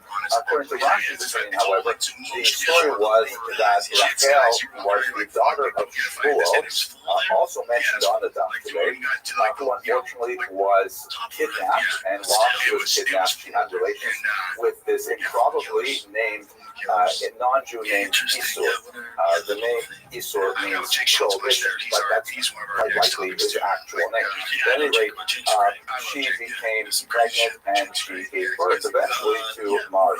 Now, fascinatingly, Isur was quite taken with his encounter with Judaism through his partner Rachel, and ultimately ended up converting himself and becoming an Adam Gadol, a great Talmudic scholar in his own right. Fascinating kind of story. And his grandchildren included Mar Zutra, one of the great figures of the Talmud as well. So it's a fascinating kind of story of how the lives of Sasanians and Jews interacted during the period of the Talmud. I feel like I'm forgetting so much for listening. Oh, there you go. Cheetah, Fred, and Glow. Yeah, and he's like, so black belts from different guys, though. So that's what I'm saying. So he's holding his black belt. And he's like, I achieved my black belt in 3.5 years. And yeah, and like obviously the whole entire community just descended on it. And they were like 3.5 years. Like this guy competed, and because here's the thing: if you know jiu-jitsu, you look at this picture and you're like, these are all guys from different academies, and they're all wearing his shirt, different lineage, different. And early when I saw this, when someone brought it up, they were like, black belt 3.5 years ago. Wow, first time BJ Penn. He belongs to the group of scholars known as singular Tana, which refers to scholars who primarily are associated with the Mishnah, which is the core text of the Talmud as a whole. We will have much opportunity to speak about many others in our endeavor in the course of these lectures, small lectures. But for the time being, let's focus on Rabbi Rothschild himself. As the name implies, came from the Galileo region, from the Galilee region in the north of Israel.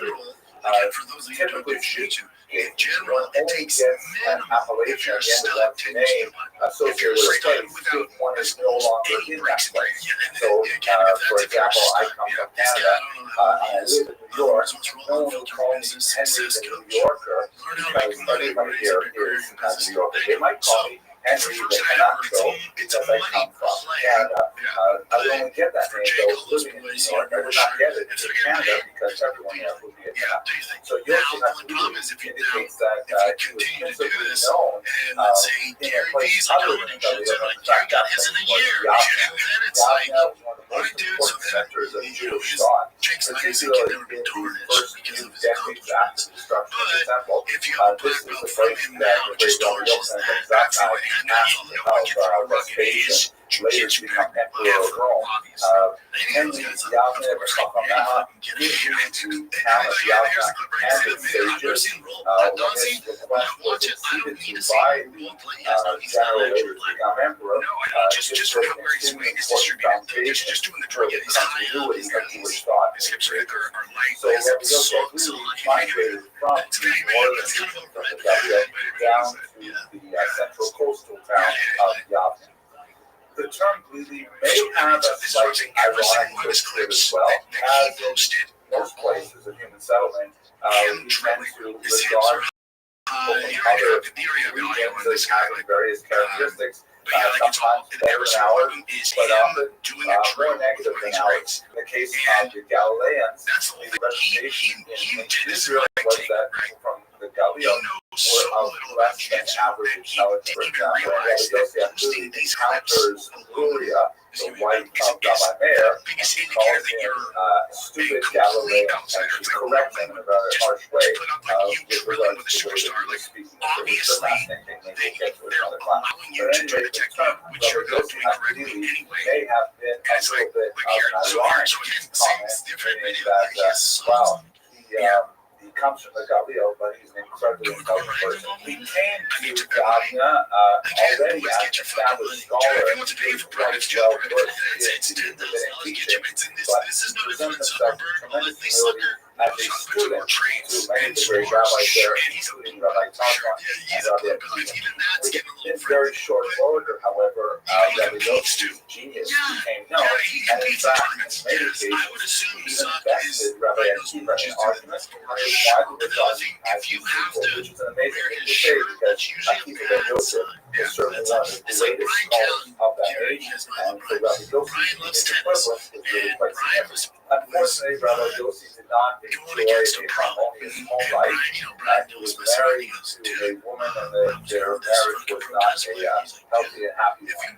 He found himself, however, hard-pressed to divorce her because he could not afford the ketubah, the large monetary payment that was due under those circumstances. Another rabbi generously helped him, and he was able to divorce his wife. And this is all historical. What's really fascinating, I think, revelatory about Rabbi Yossi's character is that she remarried, and unfortunately, that second marriage is even worse than her marriage to Rabbi Yossi. Really, to frequently known to argue with each other and have great disputes, and they fell into penury as well. Rabbi Yossi immediately, when he heard that his ex-wife was doing poorly with her new husband, he actually undertook to support them financially so that they would have a more comfortable life.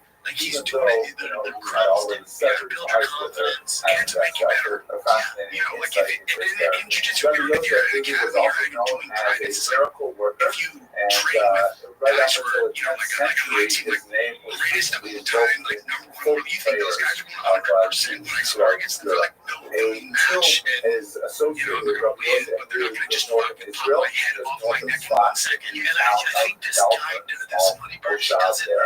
And I have to share one small private thing, personal thing.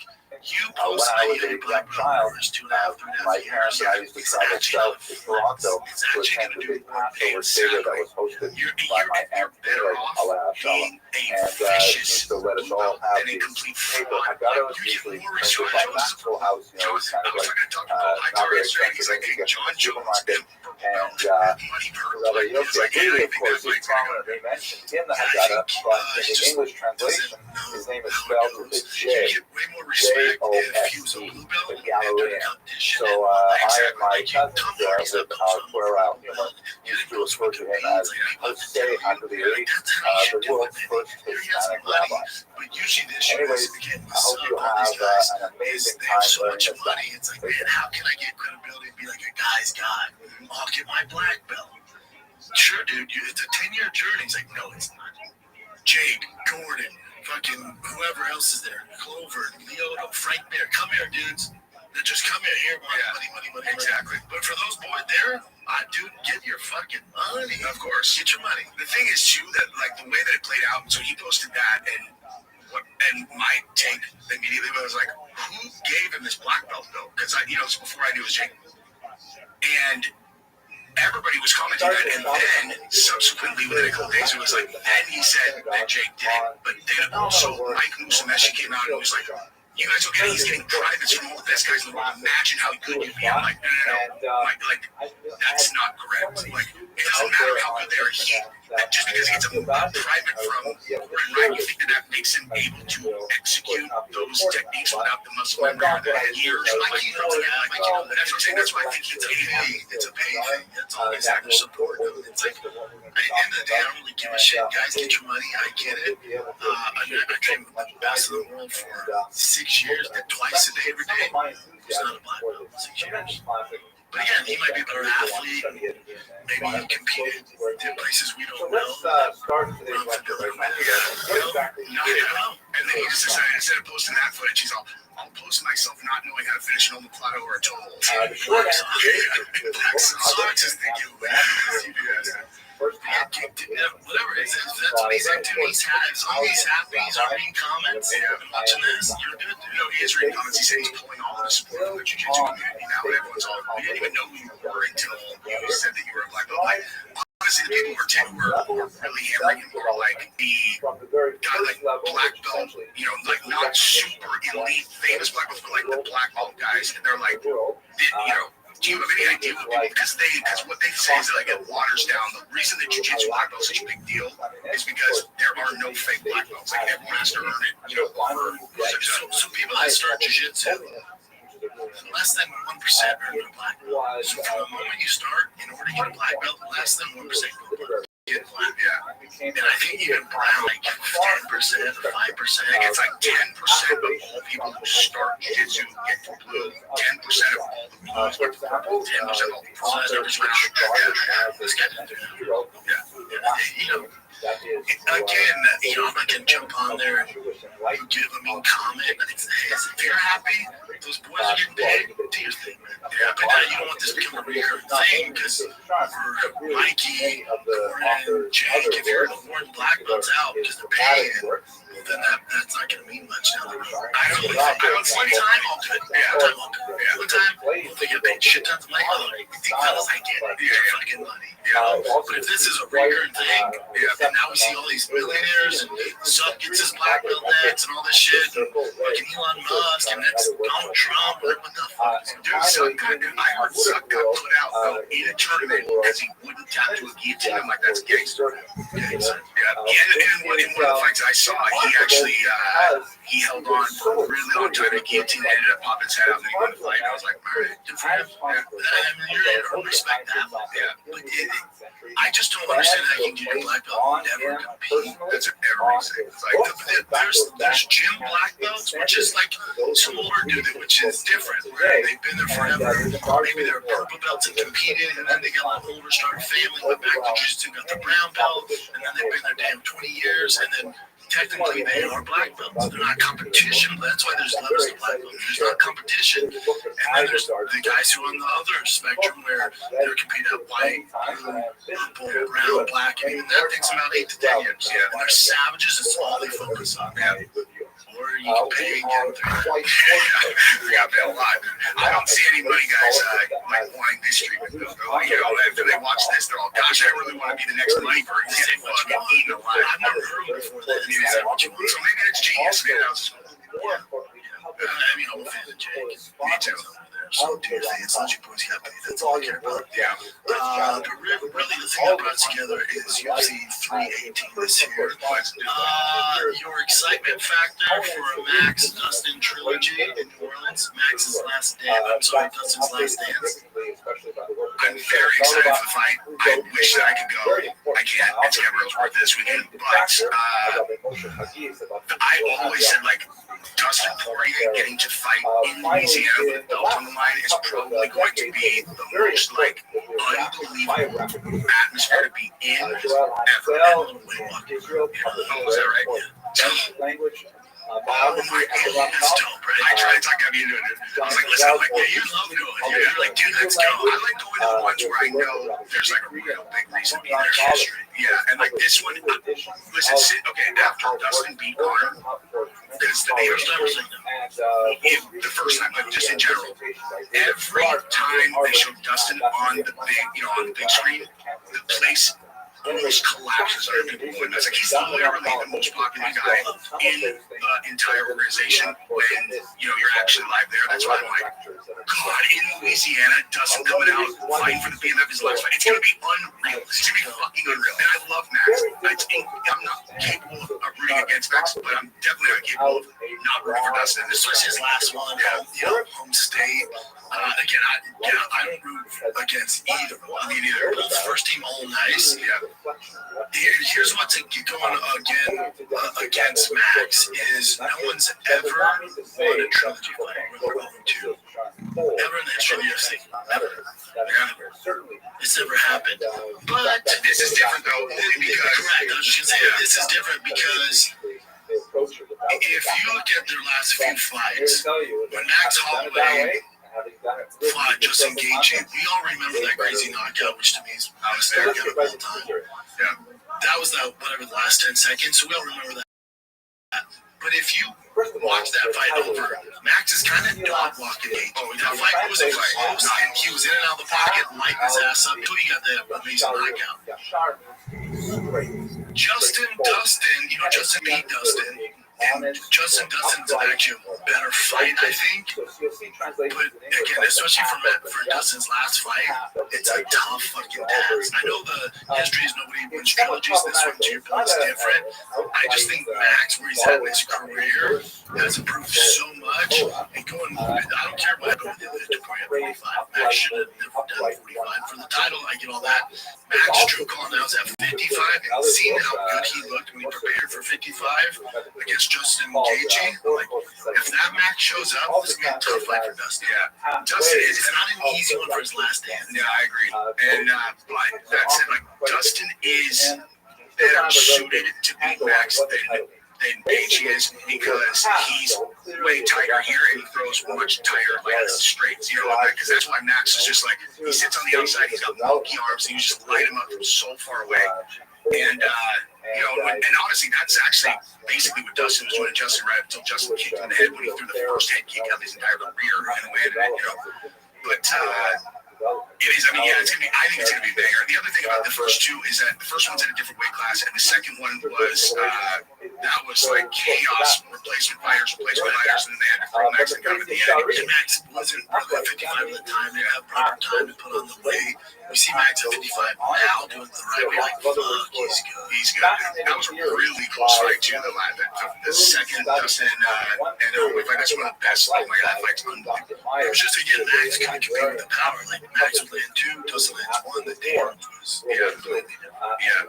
So I think the Oddmakers have it right. Again, I love both guys. I definitely don't want Dustin to lose in his last fucking fight ever. I think the Oddmakers have it right with having Max only at slight favor. That's what they had it. Yeah, slight favor. Yeah, I would agree with that. He's like a minus 105 or some shit. It's like basically even money, but he's slightly favored. Man, it's good. But it's going to take a lot to get Dustin out of that. He moved up now. So on Monday it was minus like 110, 105. Now he's a minus 4, minus 22. Based on the fact that okay. Yeah, minus 142. Yeah, that's minus 120. That makes sense if you're going based off Dustin. If you're going based off Max's last performance, when he was a true 55 against Gaethje. Yeah, I can see that. Man, they got Kopolov a minus 238 over Costa. I think that's right to you. It seems a little heavy. Like, It's like, but I guess the Oddmakers are like, what Paulo Costa are we going to get? yeah, He's fought, I want to say 9 times, 10 times in 10 years. He base fights once a year. He's not active enough. Yeah, he really isn't. Let me look. Like, I don't even remember his last one. Remember he lost to Robert Whittaker. Yeah. And then he beat What's that? so he lost to Strickland in a split decision, but he didn't look bad. He lost to Whittaker. We're like, all right, you can see some promise there. And then his fight with Luke Rockhold in Utah was kind of a shit. I was there. That was a shit show. Yeah. They're both gas. And Luke had his nose broken, and when he got on top, like, yeah, and all over his face. The crowd went insane at that point. That fight, though, just not to derail the 318, but that fight right there was one of the most epic things I've ever seen ever, because Luke Rockhold has had his whole entire career, people hating on him, booing him, whatever, started that way, and then by the end of the third round, the fucking crowd wanted to carry him out on it. Like, I've never seen a crowd flip so hard on a single fighter than Luke Rockhold in that fight right there. Yeah, that was weird. Because I watched it, my takeaway is like, oh, I should stop. Both get switching that division. It's like they kind of both should stop. And then, obviously Luke did stop after that. But then Costa went on, and then that Robert Whittaker fight, like, all right, decision against Whittaker, pretty fucking good. He's taking it serious. He loses to the very fucking tops of the echelon guys. Izzy, he lost to a great championship fight. Lost to Victoria, he was perennial top 5 for a long time. Rothschild, which is, whatever there. And then Robert Whittaker, perennial top 3 of all time. Yeah. And then Sean Strickland was a champ. And you look at that too, it's like going into his Izzy fight, knockout. Then once he starts getting into decisions, he's losing. Like, that guy's got to finish me. Yeah, he's got to finish him. He doesn't throw enough strikes. It's a tough fight for him. It's a tough fight, very tough fight for him. And just Koloff is really good at keeping distance and touching you in half. Yeah, he's good at his pressure. So, but again, Paulo Costa, he looks like, even though he's lost his last 2, or he's lost 4 in his last 5, but especially his last 2, one, it was whatever. But the Robert Whittaker and Sean Strickland fight, you see glimpses of, okay, yeah, he's fucking good still, man. He's got it. Right, when he kicks someone in the body, you're like, man, that because I'm red on there. Yeah, when Dana said check out this badass card, stylistically, the casuals are like, I don't see the huge names on there. But stylistically, matchup-wise, it's pretty bad. Yeah, TMF card, it's pretty fucking good. It's good. Kevin Holland, D-Rod's fantastic. And then Kevin Holland's top 5 at welterweight. He's minus 500. Kevin Holland, I'm pretty sure Ghost plays a lot to him. He's minus 500, big favorite. Wow. That's, I agree that I think he is. He's been a tougher fight than minus 500. Yeah, minus 500 pump. Yeah, he's definitely not. But I think D-Rod is a slow starter. Kevin comes out like a fucking banshee, so I'm taking that into consideration. And then Dan Ige versus Patricio Pitbull. Fun one. Yeah, I like Dan Ige in that fight. Those guys, if you chop their head off, you think they're the same person, right? I guess actually, Pitbull's a little bit like worse. But that'll be a fun fight for sure. Card overall's good though. Yeah. Let's hope Dustin wins. I can't even believe I'm saying that because I love Max so much. I refuse to root against against Dustin. But I think the odds makers, I would slightly favor Max. Yeah. Just based off his last performance at 55 when he had time to prepare for it. He looks so fucking good. But again, good luck being Dustin Poirier in his home state, dude. His last round, daughter's in the crowd, wife, good fucking luck. If Dustin wins, it'll be one of the most iconic moments in the history of the sport, too. And I guarantee, because Dana set this all up just for Dustin, his last round, it'll be a sick video package. Everybody's gonna be crying. It's gonna be sick. Yeah. It's gonna be amazing. Max Holler didn't give a fuck. It's going to do the Korean Zombie. It's like the show one, say less. Yeah. Dude, in the shower. Yeah. I saw, that's like Korean Zombie. I saw him fight against Volkanovski live in Jacksonville. And Jesus, that was a merciless beating. That was fucked up. Yeah. That's my that's his guy. Yeah. He's a tough bastard, though. There's who's that new Korean guy is a savage, dude. Light heavyweight? Or no, he's Chinese. No, not the one that beat Anthony, the Iron Turtle. I don't know, he comes up under Korean Zombie, like trains him or whatever. I know what you're talking about. He's a lighter weight guy, but I forgot his name. Oh, yeah, he says he's doing it. Yeah, he's a fucking beat. Yeah, he's a sav. What do you guys have for Vettori versus I'm super excited for that. Vettori versus Allen, man. Gosh, that beef, remember? And that's what made him more exciting. Because Vettori, he's been out for a hot second. He's been out for a hot second, and he's coming off of a huge tragedy in his life, too. His brother died in that fire. It's a terrible story. His brother, his brother got it was an apartment fire, and his brother got a terrible story, dude. He was like, and Vettori, spoke about this was probably maybe 5 months ago, and he gave a really heartfelt response. Damn, he put up all these pictures of them growing up together. They were really close, really close. For Vettori, that's for sure. Yeah. But Brendan Allen, my thing with Brendan Allen, he's so talented. He just makes some bullshit mistakes. He just makes certain mistakes.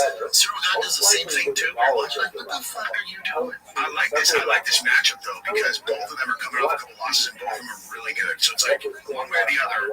So one of these two guys coming out with the victory. It's a good. It's hard not to root. You got to root for Vettori. The rest card, it's a solid card, man. Yeah. I fly back early Saturday, so I don't miss a freaking thing. I can't wait. You watch anything else? Oh yeah, there's so much. Yeah. Next, there we go. Buffalo Wild Wings. No, I'll watch it home, bro. Yeah. Some people like Buffalo. Jim watches that Buffalo Wild Wings. Oh, dude.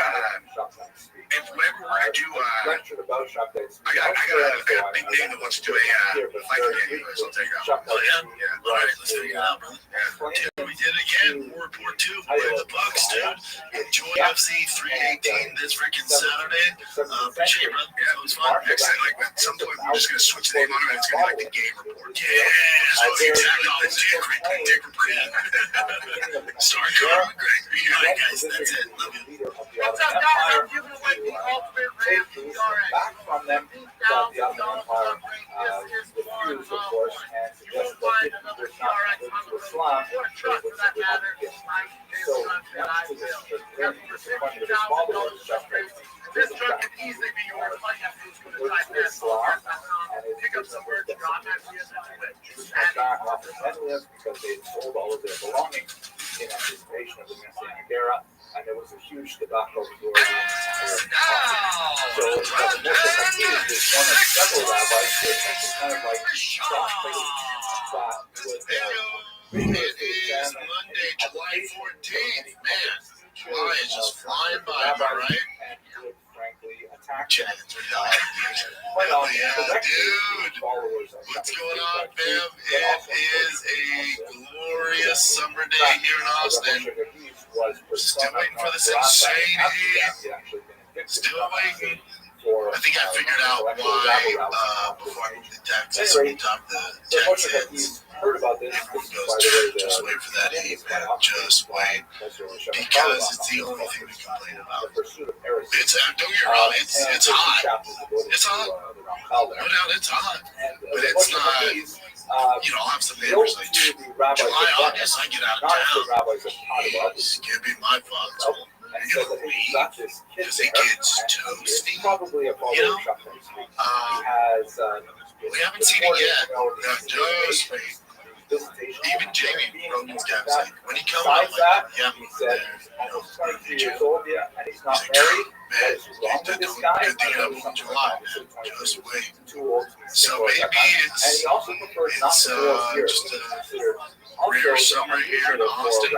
I'm waiting for this extreme heat everybody keeps talking about. It ain't shit so far. It's Jumanji out here. If you want to lead with anything, don't lead with the heat. If you want to lead with anything, nobody told me it's Jumanji out here. I've had tarantula hawks, I've had snakes, I've had vultures every day. Like Jurassic Park vultures flying around my house and around the crib. They're insane. They can steal one of my kids. No doubt. Not tigers, dude. But Boston, see ya. Billy, see ya. My wife, maybe. You know, can lift their big ass up. And then this morning, in the garage was El Tarantula.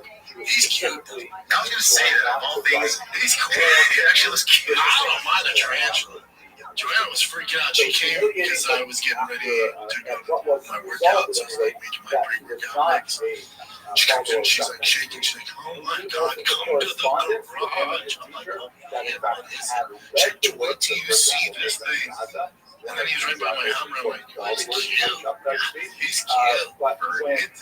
Furry, just like, and they're not that aggressive. You know, they can like jump out at you. He's kind of playing possum. He's just like froze inside him. And I just see his little like kind of come up. Like, all right, he's still alive. Still kicking.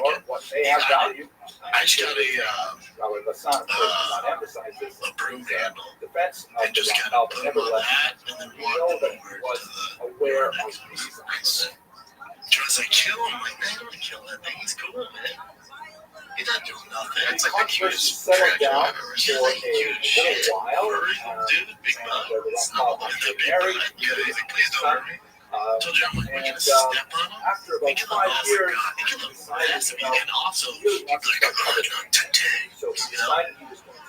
So, yeah, long story short, everyone keeps telling me about this heat. It ain't shit. It's toast. It's not ridiculous. Nobody told me about the Jumanji.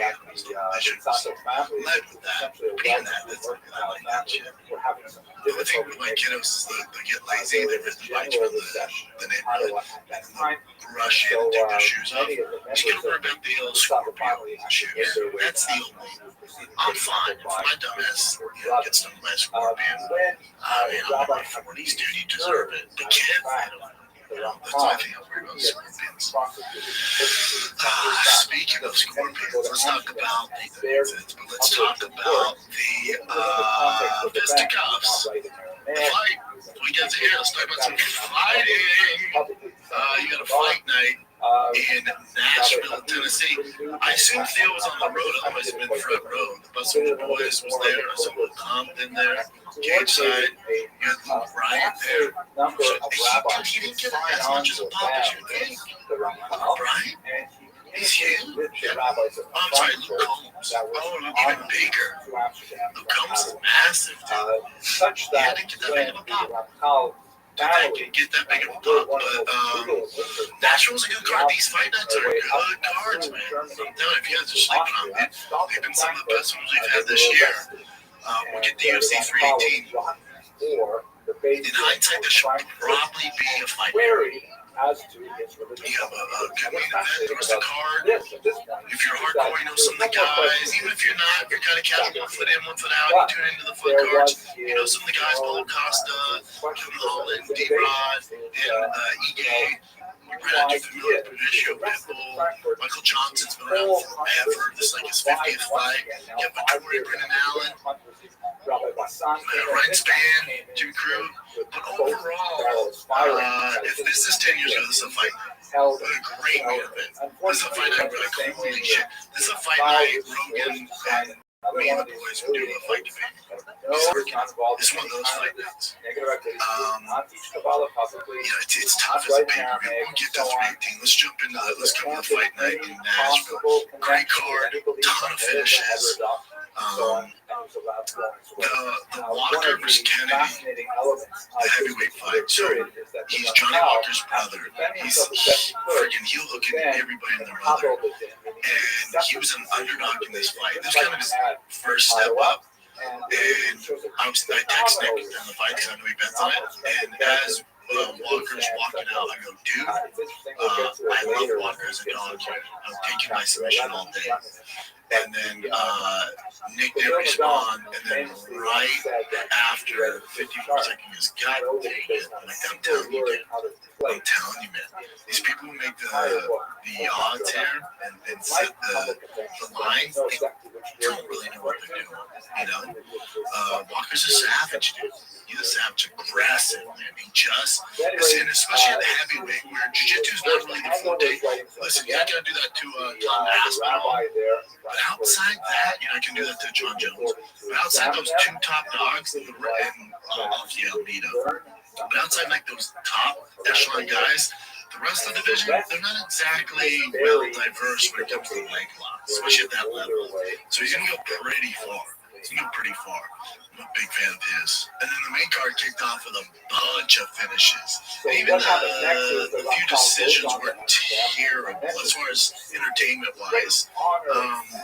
Brian Callen definitely watched his card, but I pretend he did. We won't talk about him fighting the kid. But if you watched it, Brian would be rock hard for Vitor Petrino. Oh, that boy, first team all body.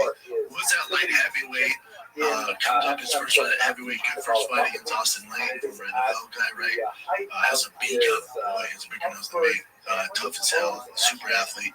His Vitor, oh my lord, dude, that boy is bodied up. Wait till Brian sees him. I can't wait to introduce Brian to this guy. It's not in my head, I can't wait to Brian gets a hold of his body. He's going to be rock hard, dude. Rock hard. So he and his wife, he's going to be a problem. He's going to be a problem. And the heavyweight division needs kind of a, you need that dark horse. I can't believe he made 205. Good lord, he was drained. So we'll see what he does.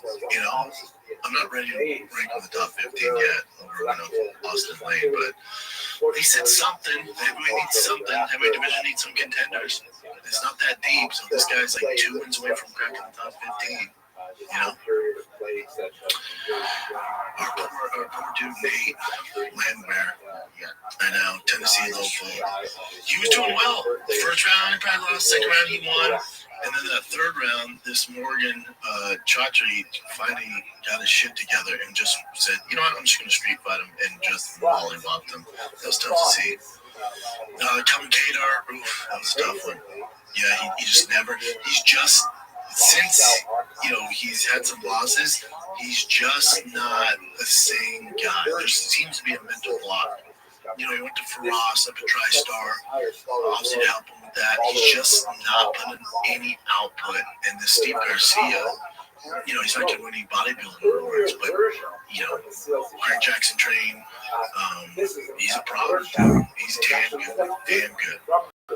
Kevin Cameron just outworked for 3 rounds. Just got outworked. It's tough to see. I mean, that happens to everybody. Just sucks. Kevin Cater, there's some rounds he had like 6 punches. Dude, come on, dude, let's get going. And Steve Garcia's a pressure fighter. Or even the jab. His jab absolutely destroyed and set everything up. And then, obviously, I'm biased, but Wonderboy Thompson, I thought won that fight. As far as straight damage goes, significant moments in the fight, I give it to Wonderboy. A little biased, love Wonderboy, former training partner, absolutely like to work Wonderboy. I thought he won the fight. It should look pretty gnarly, but as far as the closest to finishing the fight, not even close. The only time he got knocked down, it was a slip, of the leg kick. So I thought Wonderboy won that fight, man. I really did. Have you seen? I can send it to you. My boy Ryan Holmes, True Classic. And we'll talk about it finally, I'm sure, because Brian was the mastermind behind the commercial. Brian wrote this commercial. Have you seen the True Classic commercial? Give it up to our boy Brian. That's talent. Talent's very talented. Super talented. But when dude, this commercial, I'm sure we can play it. Dude, it's so good. That's a lot. And I knew this was Brian's influence. When Bisbee goes, you gotta risk it, and they go, dude, you got one item, and messed up neck. No doubt, it's all depressing. That's count. When I saw like that, Brian for sure wrote that one. Bisbee stole the show. He's great. He's an actual, he's a legit actor, but he's great in this. Just wait and see if I can play it, but yeah, they're good. Don't tell Ryan too. He's kind of like a modern orthodox. Not exactly, but he's kind of like well-rounded. He's interested in the sciences. Has a broad appreciation of Cejudo's great. And he wonders to himself, sometimes when I see pictures of Anderson Silva, it makes me sad. That's so weird. This one time, I won the belt, but I didn't actually win. It's okay. I feel the reason why I've been wrestling for so long is because I just been looking for a hug. Yes, I've been calling Wonderboy my entire life. Can I be honest with you guys? I'm in my 40s, and I just want to be called Wonder Man. So one day, See, thank you so much for sharing, Wonder Man. What the fuck, guys? I late for our shoes. Wow, so nice to see you. Guys, This is a waste of time. You don't need inner peace when you have ultimate perfection. Our perfection. You have a broken neck, glass eye, 2 depressing facts. Absolutely true. However, 2 depressing facts. Absolutely true. This is a true classic rainbow content show. It's like a dismissing. Can we all wear true classic? Why, yes. That's one of the most important things. Other important I'm feeling so green. It's like one right there. Real nice. Dr. Sklar. Yeah, that was great in that too. Gal did a really good job. Yeah, shout out to Gal, baby. Yep. 2 glasses of the best. That's Ryan's super awesome too. Ryan's great. Both DMC, I love it. I love it. Where was I going with that? Oh, go play. Commercial's so good. Bisbee stole the show. Because I was talking about Wonderboy Thompson. And it doesn't sound like his last one either. He's like, shout out to the UFC medical staff for sewing up my leg. He said I'll be back, but appreciate all that. But it was a retirement fight. And then let's get to the heavyweight fight. Yeah, Derek Lewis versus Teixeira. Teixeira. other words, some of the characterizations of the Did you see Jim? Of course. Early stoppage? No doubt. No doubt. 100%. Now, I'm not mad at him because I love Derek Lewis and I want him to win anyways, and I did think this went past the first round. But, and I think because Derek Lewis is so beloved, I don't know what the online reaction was like, but no one really, none of the broadcast, no one really addressed it at all. That was a bad stoppage. Yeah, especially when he never really went limp. There was a bunch of unanswered shots, but he got up and defended himself, clearly conscious. It's just such a bad stop. We also, as fans, like, we want to see like an actual finish. Yeah, I think Derek would have still got the finish. Hopefully, it's heavyweight. Derek got clipped in the eye early on. There's just not a big enough uproar, really. I haven't seen anything. I don't know if online's pissed about it. People love Derek so much, which we all do. And I was just like, God, man, that sucked. People are upset. Are they? Yeah. What's right is right. I was just like, God, that sucked. Even though I want Derek to win, I'm like, God, you don't want to like that. Because after when the antics was hilarious.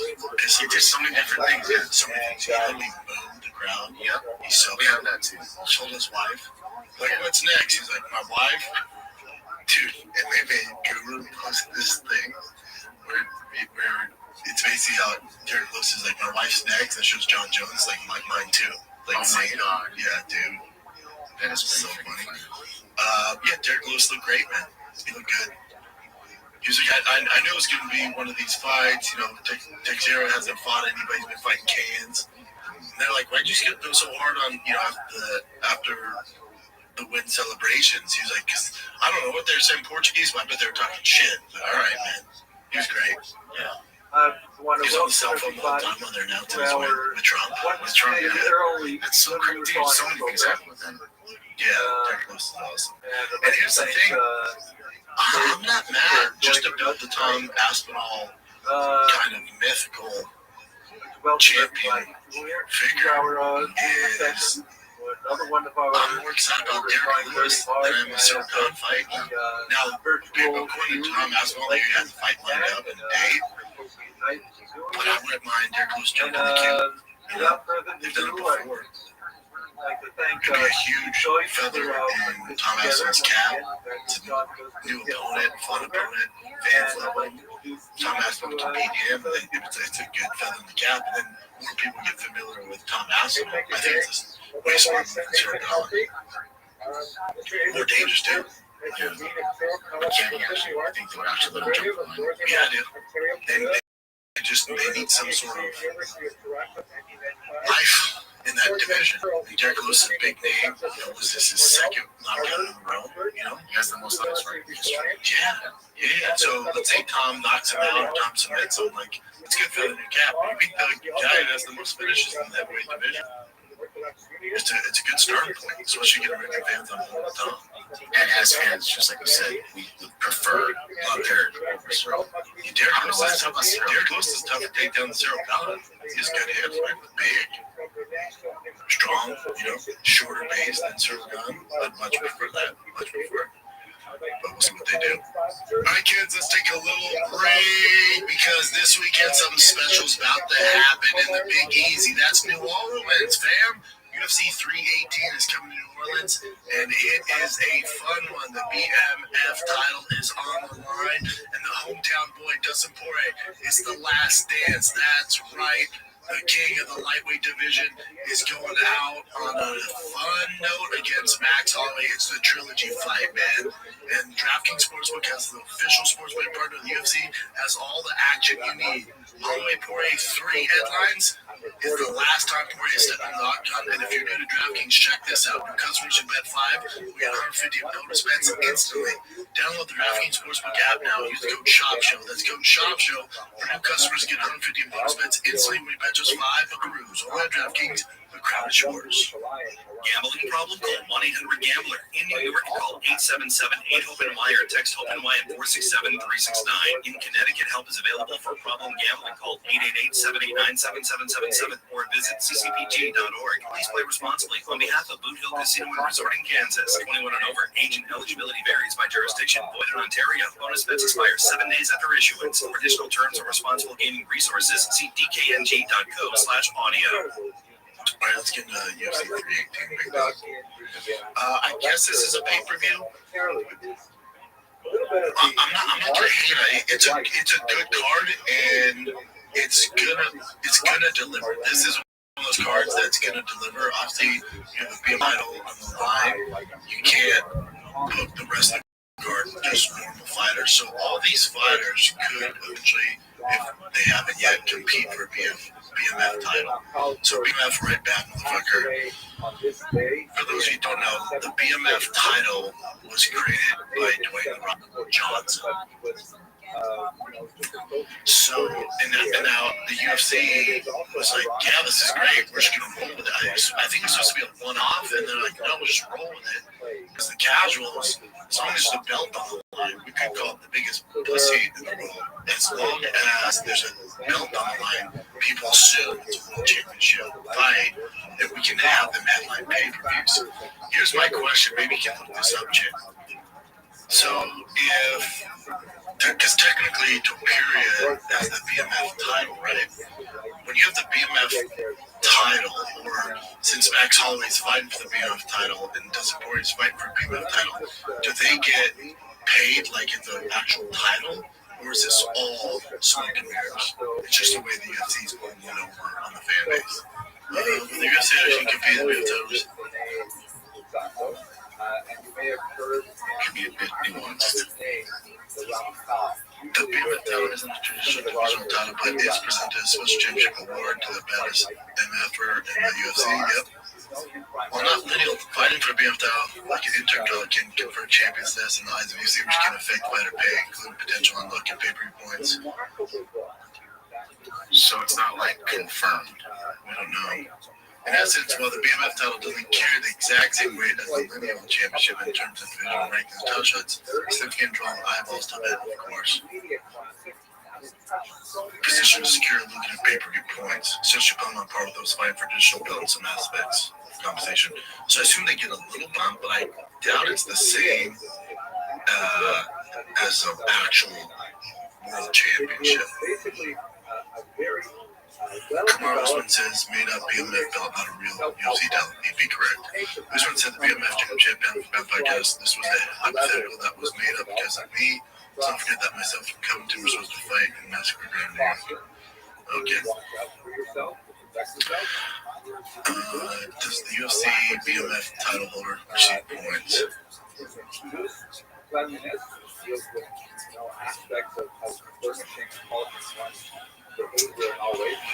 So it's not clear. Psycho-spiritual qualities can be developed in a person until they reach a very high level of piety. Gaethje's fight against Poirier reportedly earned him a whopping $700,000, which included $100,000 with bonus along with his share of pay-per-view sales. So for some, it sounds like that's a kind of a bump, but not the same as being a straight champion. Better nothing. Worse, better nothing. Better nothing. I don't mind BMF stuff. You know, it's fun. And if you look at the history of BMF, there hasn't been a bad fight. It always delivers. So I don't mind that aspect. Again, I'm just old school. I come from the old days. So this is more of a fight night. I'll pay. Don't get it twisted. Your boy's paying for it all day. And as far as, you know, even Dana tweeted out, like, look at this badass card. It is a badass card. It is. Stylistically, this delivers on every aspect except for name power, which, you know, you don't have to have. But as far as being a big pay-per-view mover, it's not that, you know. But all the fights on there are fantastic. Fantastic. Michael Johnson, literally, was this, how many fights is this for? Right now. He's been fighting for a hot second. Has to be close to 50. Narrative. So he was when he got to the UFC, he was 8-5. Go all the way up now. Nice 23-19. 15-11. Where he has a total of 42 matches. Let's take away 13. He's 30. So, there's a lot of losses.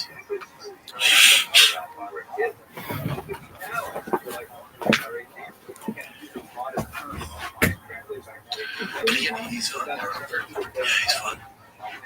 He's fun. He's fun for fucking ever, dude. Yeah, 15. And sometimes I thought he just completely lost it and he goes back. I don't know. He's 39. Get back to the rest. Yeah, it's a fun fight. Danny Gay, Patricio Pitbull. Listen, man. With Patricio Pitbull, when he fought Yair Rodriguez, he did not look world-class. He had no business being in there. Again, you're going to hear a lot of other people who do what I do keep telling you that these other leagues are just as good. These guys can compete, and it's not the truth. It's not. It's fun to hate on the UFC because, you know, they're the big show in town, and, you know, it's fun to cheer for these other leagues. I get all that. I'm with it. And are there some talented dudes who can compete? Yes. Champion the UFC? No. I want you just to look at strength of schedule of Patricio Pitbull before you get to the UFC compared with a guy named Dustin Poirier. This is the difference. Strength of schedule is everything. Who are you fighting? Yeah, you're champion over here, but who are you fighting night in, night out? And if we go through some of these names, he's also lost some names. But if we go through some of these names, you tell me if these guys would be dominant in the UFC. AJ McKee? Maybe. He's one, I'll give you that. He lost to him, and they beat him in decision. Adam Borgs, you know? And then also, as I name some of these...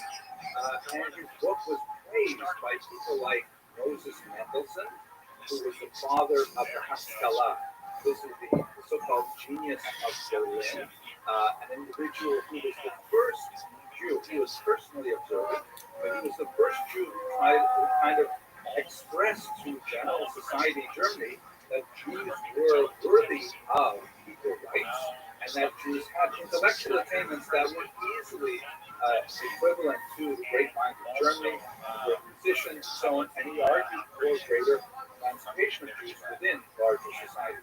And his movement later moved further and further away from observance, and in fact, tragically, most of his descendants did not even remain Jewish, but nevertheless, he praised the Rothschilds' work primarily for its phenomenal literary quality.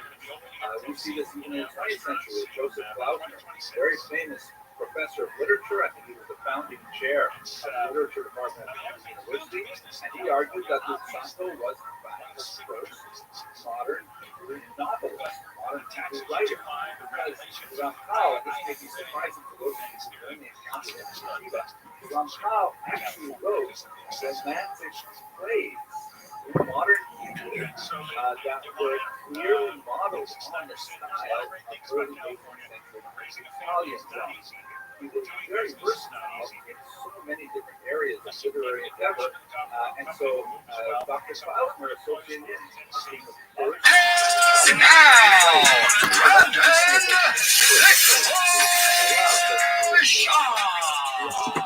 Yes, sir. It is Monday morning, July 21st. About 9:30 a.m. here in beautiful Austin, Texas. Weather still ain't shit. Everyone's like, this is so uncommon for Austin, Texas. Whatever, dude. This weather ain't shit. Bring it. Bring it, weather gods. Bring it. How's everyone doing? How's your summer going, man? Yeah? Kids in multiple freaking camps so they're not driving you crazy at the house. I get it. I get it. Your boy's fresh off the plane from SoCal, Orange County. I wasn't in LA. I wish I was in LA so I could see a bunch of my old friends, but I was in Newport, California. out there for business, and then I was in Downey for a while at the time, working on my truck, my H1, which would toss a ridiculous motor, 1,000 horsepower, not a big deal. So we'll see when that gets done. But one of the main reasons I was there is I was flown out with Jackson's and Bear, my boy Bear at Jackson's, doing a podcast and all that, but then also to get an inside look at Hamzat Shemaev's training camp. Yeah, it was cool. It was cool because Hamzat's like this boogeyman that, especially in America, we don't see a lot of. Kind of flies under the radar. You know, he's not one of those guys that are on TikTok and the dances and shit looking for attention. He just does his thing to try and become a world champion. And so I get to their gym, and so he's been doing his whole camp out of Newport, California, and also Armin Sarukian's there as well, who also does his camps out of there. A bunch of guys do. Khalil Roundtree, Mackenzie Duran, Luke Rockhold's there. They got TJ Dillashaw, who's, you know, coach and is on the Jackson podcast. So they have a whole thing going down there. The environment, basically the campus, they have like 4 different buildings, and then they have their weight room, they have the recovery area. It's insane what they're doing there. The strength and condition is there. Long story short, Hamzat's there with about 10 or 15 of his team, and some of them are like, you know, up and coming or well established Dagestani and Chechen fighters. And then world-class wrestlers, and they're all big dudes because he's fighting DDP, so they're big dudes. It's different than the camps I was in, or different than the camps I've been around, whether it's John Jones or GSP or Machida or insert whoever, Jill Sonnen, all these big-time dudes, because it was just so intense. Like, there's no joking around. It's just business. And, you know, obviously what happens in a fight camp stays in a fight camp. But if you know the stories of, like, shoot to box, where they would spar and dudes would, like, and it was a fight and guys would get, like, starched, that's what these boys are doing. And it ain't happening to Hamza. Yeah, I was blown away. That dude is everything that you think in your head, all the folklore and the hype. This dude is scary, the real deal.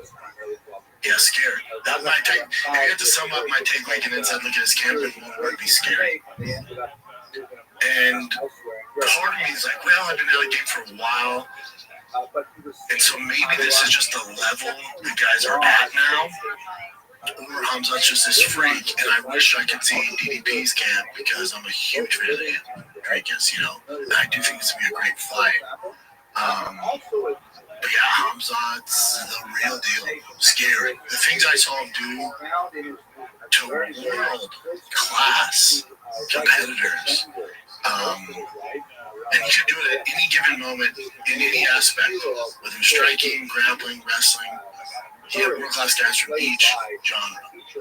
And it was like he was just playing with his food. And then when the coach was like, dude, let's get going. He's like, okay. And then he would just dog walk these dudes. And people that, if you're in the game, you know, are like, what the fuck? I was like, hold on, like, I know his wrestling was good, but dude, yeah, it's just, I was blown away. They're so serious, though, you know, which don't get me wrong, like, the Americans are serious too, but we also try to break the ice a little bit, and, you know, we're doing, you know, you're fighting another grown man in a steel cage and underwear, so, you know, it's serious matters, but you're also, you know, joking around a little before training camp, or even before sparring, like, what's up, man, catching up? There's none of that. It's just all work, super disciplined, inside and outside the cage, and it's just one goal, is to beat DDP. And dude, if it's not about that, shut your diaper, you know? It's just, yeah, at the highest level, man. Just a fucking monster. That's good to hear. Yeah, just a monster. Were you able to do anything with them though? No, I wanted to grapple with him, but what they were doing was sparring with MMA gloves on, and I saw what he did to a gentleman, which where I come from, you would be like, whoa, let's shut this thing down. Is that guy okay? And they were just like, get him out with the male sin. I was like, I've fought at this level in a long time. It's probably not the smartest. If you just want to grapple on it, I'm down. You want to wrestle, you want to do, just start in certain positions. If I can help you out, I'm down. But it's that I'm not going to do. No, not now. Especially he's 3 weeks out. And dude, when I say there is no games being played, buddy. Yeah, it was cool to see. It's cool to see. I really want to see DDP's camp. I'd love to get it. Because, again, DDP, he's not like this mysterious character in the stage, right? Like, we all know DDP now. And he's so goddamn good and big and strong. And has cardio for days. And he's champ for a reason. And boy, has he walked in the fire to get there. You look at his resume. And so when I look at it, obviously there's going to be reasons to be biased because I saw, what Hamzat's doing, who he's doing it to, I'm like, oh, dude, who's going to beat this guy? But then we step back, like, DDP is no punk either, man. I'd love to get inside, look at his camp. Yeah, I'm straight up, I'm a fan of DDP, So it was interesting to see, man. I was ready to get back to Austin, though. I was ready. Just after just a few days. Yeah, the second day I tried changing my flight because I flew out Saturday morning at 6 a.m. I tried flying out Friday night, but there's no directs to Austin from Orange County, so I was forced to stay another night. Yeah, the weather was nice. Yeah, the best. Yeah. But here's the thing, I miss the humidity. When I landed in Austin, I walked out, I'm like, yes, give it to me, man. Yeah, I loved it. Man. I just love it. I love everything about it right now. You don't realize till you leave LA, like when I was flying in, you're looking down, you're like, oh, it's straight up, like New York's the concrete jungle. But LA, the difference is, especially in Newport, Orange County, like every house is like, whether it's $10 million house, they're all right next to each other. You come in Austin, it's like, it's the exact opposite. There's land.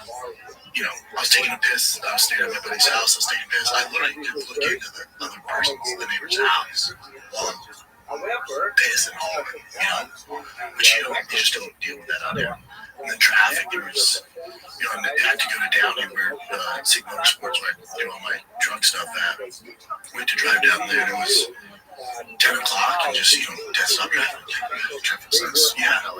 And get here, like when I used to live in LA, I used to land in LA from where I was touring, whatever, I had business to do, I was flying back in. I would land, as soon as I land, I'd go to my maps, and I'd go, got ETA to home, and sometimes, depending on the land, it's 2 hours, around 45, sometimes 55 minutes, so it's a fucking track. Here, it doesn't matter when you land, I'm always 30 minutes from there. Any given, it doesn't matter. Rush hour, it doesn't matter. It's such a relief, man. Yeah, it's great. It's great, man. Let's get to the fights. And dude, here's the thing. UFC 318, they try to tell them this is a great card, whatever. We'll get to that. This Saturday's fight night with RDR and Robert Whittaker is a better free card than that pay-per-view. From top to bottom. I will guarantee you get more finishes, that's not saying much, but guarantee you get more finishes on that card. Yeah, I'm more intrigued with Whittaker and RDR than anybody on 318. Granted, it was those parties last hurrah, it's the last dance, so that gave a little more attention to the card, but as far as stylistically and like guys, going for a world title, like this is to me so exciting. Peter Yan, Marcus McGee is great. Bryce Mitchell, they gave up another tough one. A very tough looking fighter. So it goes. Sharp, hard. Fuck yeah. Connor doing the damn thing.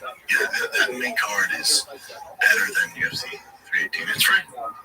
It's free if you don't pay for it. But free meaning it's not pay-per-view. Well, let's get into UFC 318. You know, if you watch from the early prelims that were on Fight Pass and ESPN Plus, really Fight Pass, that's where I saw it. You're like, here we go, man. Here we go. New Orleans is popping. Like, we've kicked off. You had 5 fights. You had 5 finishes. It's like, let's go. This is going to be the theme of the night. And then the prelim started, not the early prelim, the prelim started, and you get another TKO in a minute 10. You're like, buddy, this can be all finishes. And the fight gods went, did you enjoy that? Did you like that? Here for the next 8-9 fights are going to be all decision level. You know, so then you got that. Brendan Allen, Martin Vittori was a fun fight. Fight of the night, dude, that's so disrespectful they gave them the fight of the night. Dude, and I have my thoughts on why they gave it to Brendan Allen, Martin Vittori. I bet Dan was like, dude, we got to spread this wealth around somewhat. You know, like, I would imagine the prize that cash prize Max Holloway especially doesn't pour in his last fight. Dude's like, you guys are good. You don't need to fight the night. I bet you hear Max Holloway talking about it with Dustin in the back. He's like, dude, you believe they gave the fucking Brendan Allen and Vittori? Because for them, with the accolades and getting performance bonuses, like, it's a big deal for their legacy. So, and don't get me wrong, 100 grams great, but those boys are going to be fine. They just look longer away from Brendan Allen, and I was rooting for it. I love Brendan Allen as a beast, but I think I was rooting for Vittori in that one because he lost his brother in a fire. I know that's what made me also mine. Yeah, God, he needs this, man. He really needs this.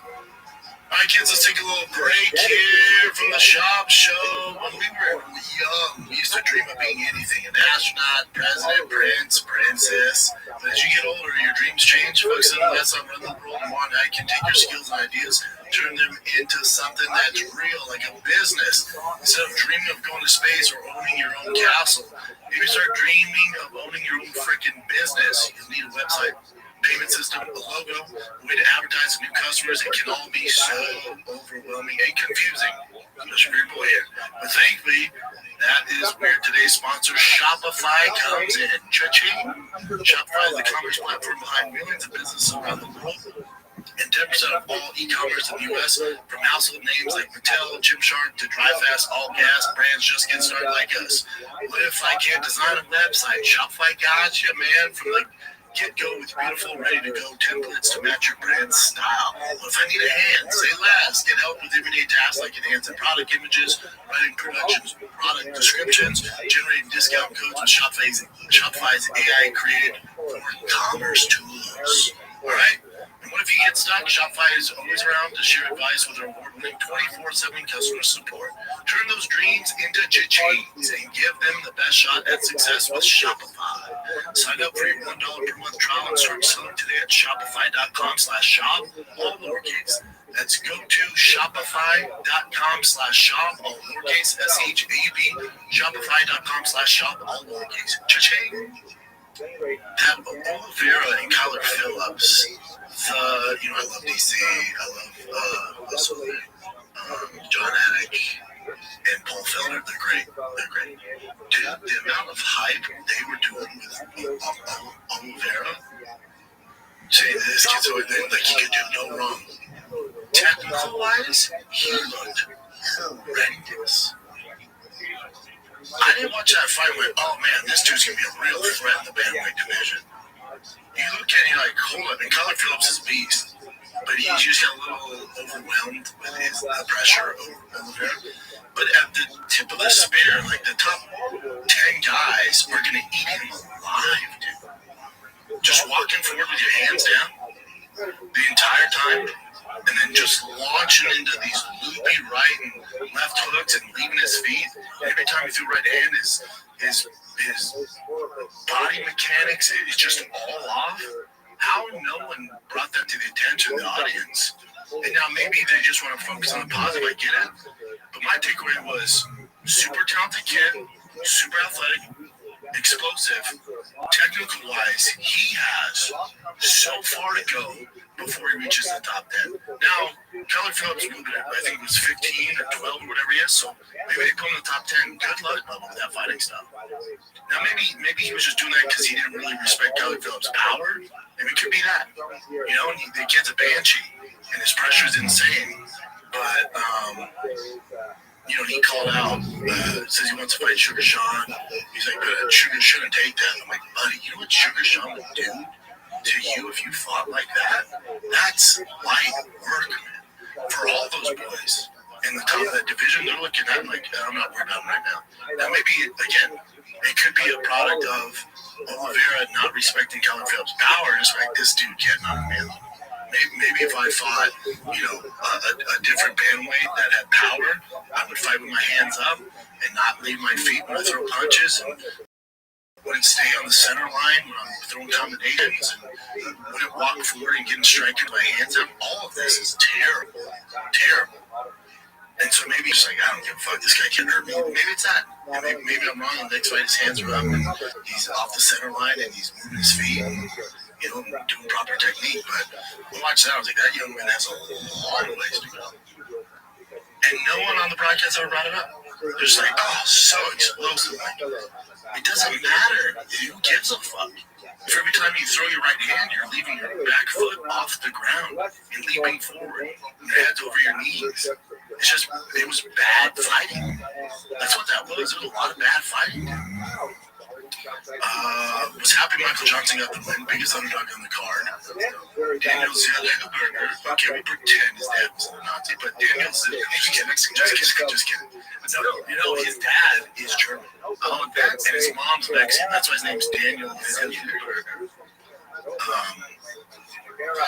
Zellweger, just too much too soon. He's going to be a monster. He's huge for the division. He's huge for lightweight. He could probably even go up if he had to, but you know, he's young, man. It's all good. He fought the vet, Mike Johnson. It was still quicker than him. That was the issue. Speed was the issue for Daniel there. And he just, you know, he just never got started. He was never active enough, and Michael Johnson just didn't work. You know, but he'll learn from that. He's young. Like, there's a lot of potential there. I look at Daniel, I'm like, yeah, that kid, hands are up, technique's good.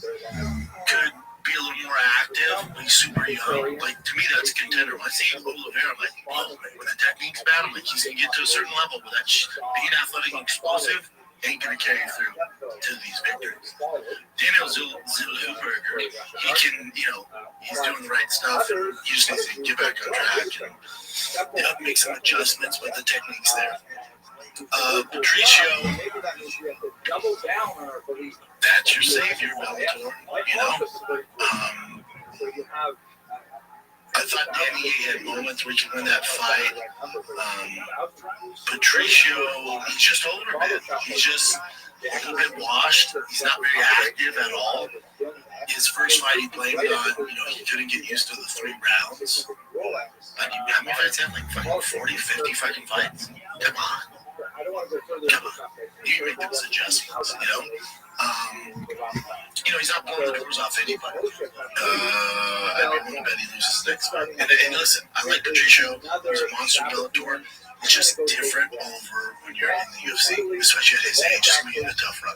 I don't know what they're paying him, but I'd be willing to bet the UFC's like, buddy, fuck this. We're paying way too much for these bullshit fights. Like, they're not exciting. He's not active. He doesn't really, you know, apply pressure. Everything's slow and methodical, you know, very slow starter. So I think it's going to get a little dicey for him. The D-Rod, I'm a huge fan of D-Rod. Again, head overloading his knees, you know, throwing arm punches, but he got the job done, dropped Kevin Holland a few times. I was rooting for Kevin Holland. I do think he's a contender at welterweight. That's where he should be at. Sucks to see him now. Daniel's won 3 in a row, so, you know, he's the next guy. But Kevin Holland, he has it. I just don't know what was going on with him Saturday night. He just seemed off. Something seemed off. And Kevin Holland, when he's talking shit and doing his thing and mouthing off, you know, he talks so much in the octagon, you know he's in a flow and he's comfortable. He didn't do that once. Not once with D-Rod. not once, and maybe he just had too much respect for D-Rod. I don't know, but he just didn't look like the normal Kevin Holland, who's comfortable in there, doing his thing, talking his trash, no matter who it is. He just didn't, it never appeared that way, ever. By the way, And then, if you watch War Report, Jesse, my whole thing with Paulo Costa was like, what version do we get? And we got a fucking damn good version. You know, he talked about in the post-fight press conference, he's like, you know, if I lose this one, it's probably the end of the road. You know, that's, what is that, 4 out of 5, you know, in a row losses. You know, so he's like, they probably give me my walk-in papers, so there's a lot of pressure, and I was super focused. Yeah, so he's lost 4 out of 5. You lose 5 out of 6, you're probably getting walk-in papers. This day and age in the UFC. He looked good. You know, he used the mic to call out Hamzat. Waste of time. You know, I mean, you've lost 4 out of 5, buddy. You know, you've lost basically 4 out of 6. You have 1 fight winning streak now. That ain't happening. It's like he DM'd my wife. It's like even with that narrative, it ain't happening, dude. It ain't happening. Now, if they give him, you know, Sean Strickland, somebody else in the top 3 and he beats them, then the conversation can start, even though he's, you know, won 4 out of his last 6. But you get a big win, and you're right back in there. You're right back in there. But you're not beating Roman by decision and then getting a shot at Hamzat. It's not happening. He's like, I'd love for UFC to fly me out to Chicago. It's not there right now. But he looked damn good. He looked damn good. Yeah, that's what we need. Because he's kind of been inactive, fights maybe once a year, maybe once every 2 years. He's funny on social media, but that ain't shit, dude. Like, yeah, you're staying relevant because you're funny on social media. You gotta fight, dude. You gotta beat names. And then with the main event, Max Holloway, Dustin Poirier. Again, even though these were decisions, for the most part, they were entertaining. You know, so some of those decisions can get pretty brutal, but these were actually, they weren't bad fights. It sucks over here in Texas because you're up to like midnight or 12:30, you know, so that part kind of sucks. So I don't know if because I'm tired, I'm like, God damn, someone just finished somebody, I get really irritable. But Max Holloway doesn't Poirier. You know, I don't like making predictions, especially when it's 2 of my favorites. But I text everybody that Max Holloway by decision. I didn't think anybody was going to get finished. That second round was a little dicey on both ends. I had 3-1 going into the 5th. Some guys, especially Dustin Poirier's coach, had it 2-2 going into the 5th. He was like, we need this round, it's 2-2. I'm like, ooh, I don't see that.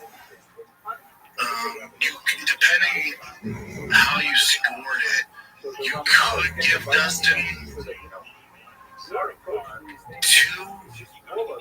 Someone just gave him 3. I could see 2 and 4, I guess. If you want to give him 2 rounds, I had it 4-1. But if you want to argue 3-2, that's fine. At the end of the day, it doesn't really fucking matter. Either way, he lost. I don't think anybody's arguing that Dustin Poirier won that fight.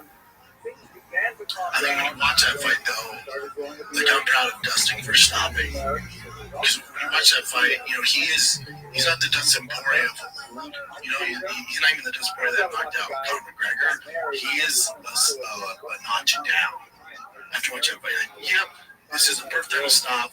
Can he compete with the top 10 guys? Yes. Can he beat the top, like, 3 guys? No. Those days are over. But he could stick around and maybe win 1, lose 1, and you know, the top 10 and do his thing if he needed the money. But it's such a relief to see that he's done.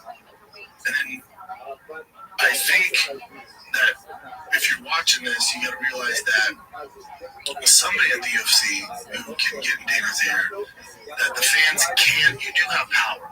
You can make a certain change if you know, shout from the rooftop enough times and get the UFC's attention. Because not only my issue, but a lot of people's issues were with guys like Chris Weidman, Tony Ferguson, a lot of Frankie Edgar, a lot of guys, BJ Penn, a lot of guys. Our issues were like, hold on, we kind of know this is the last fight. They've done so, even Nate Diaz, they've done so much for the UFC. You owe it to them to give them a good send-off. And there's a lot of backlash. So somebody at the UFC is listening to that, and Dana trusts him enough where he's like, okay. Because I think if it was Dana and the Brad's way, they'd be like, nope, we paid them, this is what it is, then they retire and go do your thing. You know? And I think because of the outrage from the fan base, so often for these greats, UFC finally listened. They started doing Korean Zombie, right? They did with Anthony Smith. He had a crazy send-off for the career he had. And then they did it the right way with Dustin Poirier. They owe it to a lot of guys that have retired. It's too late now, but I think they learned from their wrongs, and the Dustin Poirier was perfect. Now it sets that precedence where it's like, okay, if they're worthy of a send-off, now you got to do it. And now I don't know how many guys. Again, it takes a special dude like a Dustin Poirier who's had his career to say, all right, it's my last fight. I want my hometown. But now they've set that bar. So you get some of these legends who are like, this is my last one. I want my hometown. And now the UFC kind of has to bend the knee there and do it because they've set this standard. And it's the right thing to do. It's the right thing to do. It's the best. And it also, by doing that, it kind of puts a stamp on you're not coming back. Like Dustin Poirier can't come back. Like you don't get a 20-minute send-off, highlight video, family, friends, everybody's in the cage, telling people thank you, printing merges is the last dance, and then in 3 months, announce you're back in the USADA testing. No. So when you do get the send-off, it actually does the fighters service and the UFC be like, this is over, dude. It's like killing, it's like the Avengers Endgame. It's over, dude. We don't need more. You fucking stamped it. Don't fucking come back and give us more bullshit because we just know it's going to be a watered-down version. So I think for Poirier, if he was like, I'm coming back, we're like, dude, we just did a 30-minute tribute in your home fucking town. Like, no, it's over, dude. So I think this forces them, puts some pressure on, like, you can't come back. Just fucking, like, Korean Zombie can't come back after that, You just can't. It's over, dude. Right, Anthony Smith, like, we're not doing this. And that's why you get, like, a wide mid and the freak hangers, like, I'm going to come back for one more because they never got that seal of approval for the final chapter. And by the UFC doing this, it gives them that seal of approval. Be like, you're done, okay? Thank you for everything, but you can't come back after a 20-minute montage and hanging out with your wife in the octagon. Like, it's over. It's quick. Take a little break here. You know what doesn't belong in your epic summer plans? Getting burned by your old wireless bills that ain't cool. While you're planning beach trips, barbecues, and 3-day weekends, your wireless bill should be the last thing holding you back. That's why I made the switch to Mint Mobile. With Mint, you can get coverage and speed you're used to, but for way less money. And for limited time, Mint Mobile is offering 3 months of unlimited premium wireless service for just $15 a month. So while your friends are sweating over data overages and surprise charges, you'll be chilling literally and financially. So say goodbye to overpriced wireless plans, jaw-dropping monthly bills, and unexpected overages. Mint Mobile is here to rescue you. Ditch overpriced wireless and get 3 months of unlimited service from Mint Mobile for just $15 a month. We got you, man.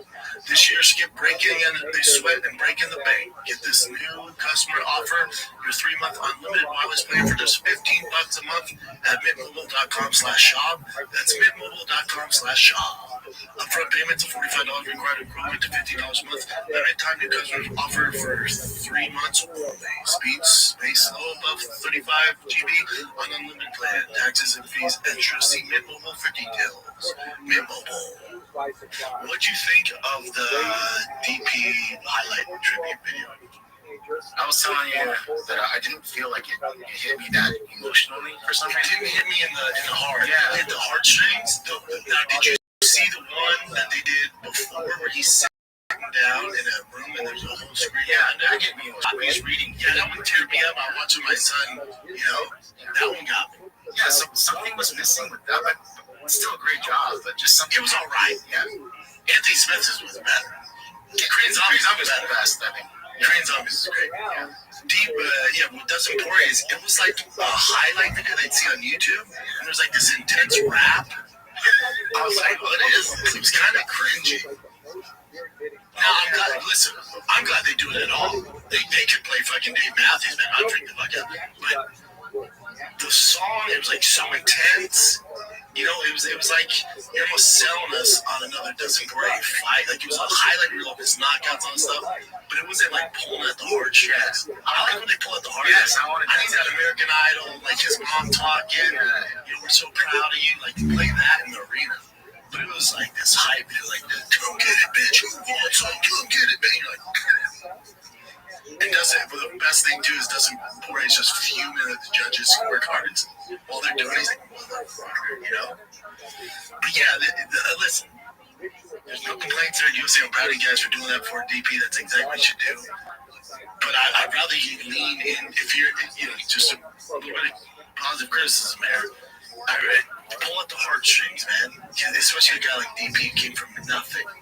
Dropped out of fucking school to pursue fighting. He's learned everything he's learned in the UFC at a young age. And then you play this video like it's fucking, you know. Yeah, it was odd, man. It's like, who wants a motherfucker? Look at bitch. It was like cussing and stuff. I'm like, ooh, this is nasty. You know?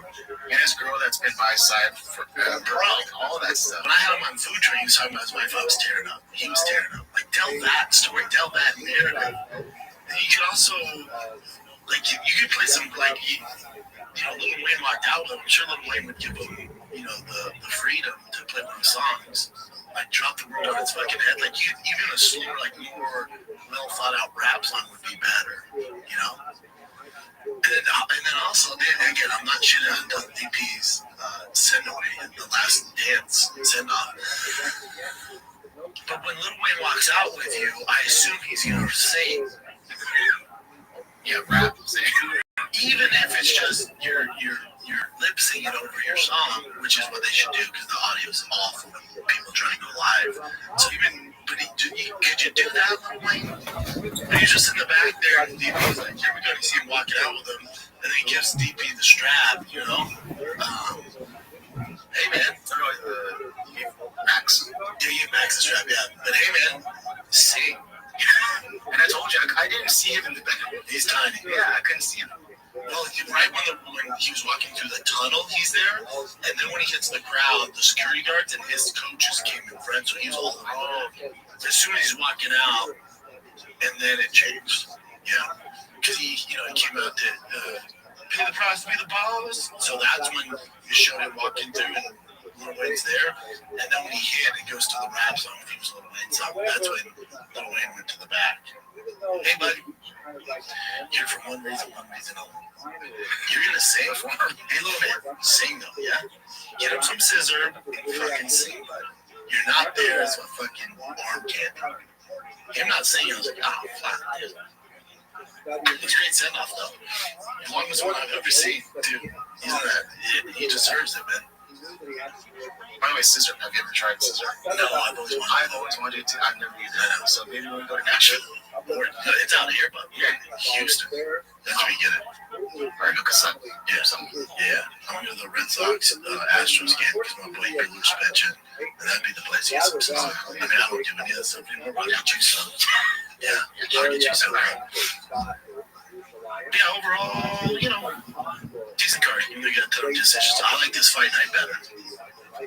And it's a I think it's a 2 p.m. start time here. Big card. CST. Or CDT. Fantastic. And it's on ABC. This adventure continues to grow. Paul Rubens, who invented and perfected the ultimate biscuit, found himself to go through worldwide scrutiny after his arrest last month on a morals charge. Now compassion for his cause is starting to surface. From San Francisco across the nation to New York, Paul Rubens fans are rallying to his support. One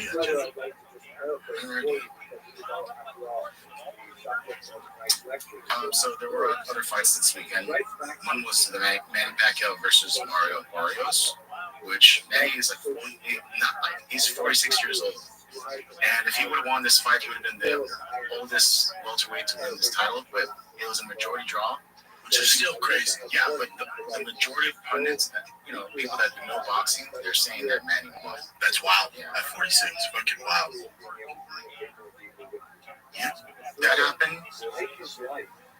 Alexander Usyk, and here's a clip from his social media clip, so we should be able to use this. But this is him knocking out Dubois. Oof. Bam. 9th round. Well, he's just a British killer. Look at all the Brits that he's beat the shit out of. It's just amazing. Yeah, he's the best. Yeah. And then to piss people off, which is exactly the point of it, he brings in Jake Paul to square off. That's another thing that's going to develop. The Jake Paul and Anthony Joshua, apparently that sign sealed deliver. According to Jake Paul's side.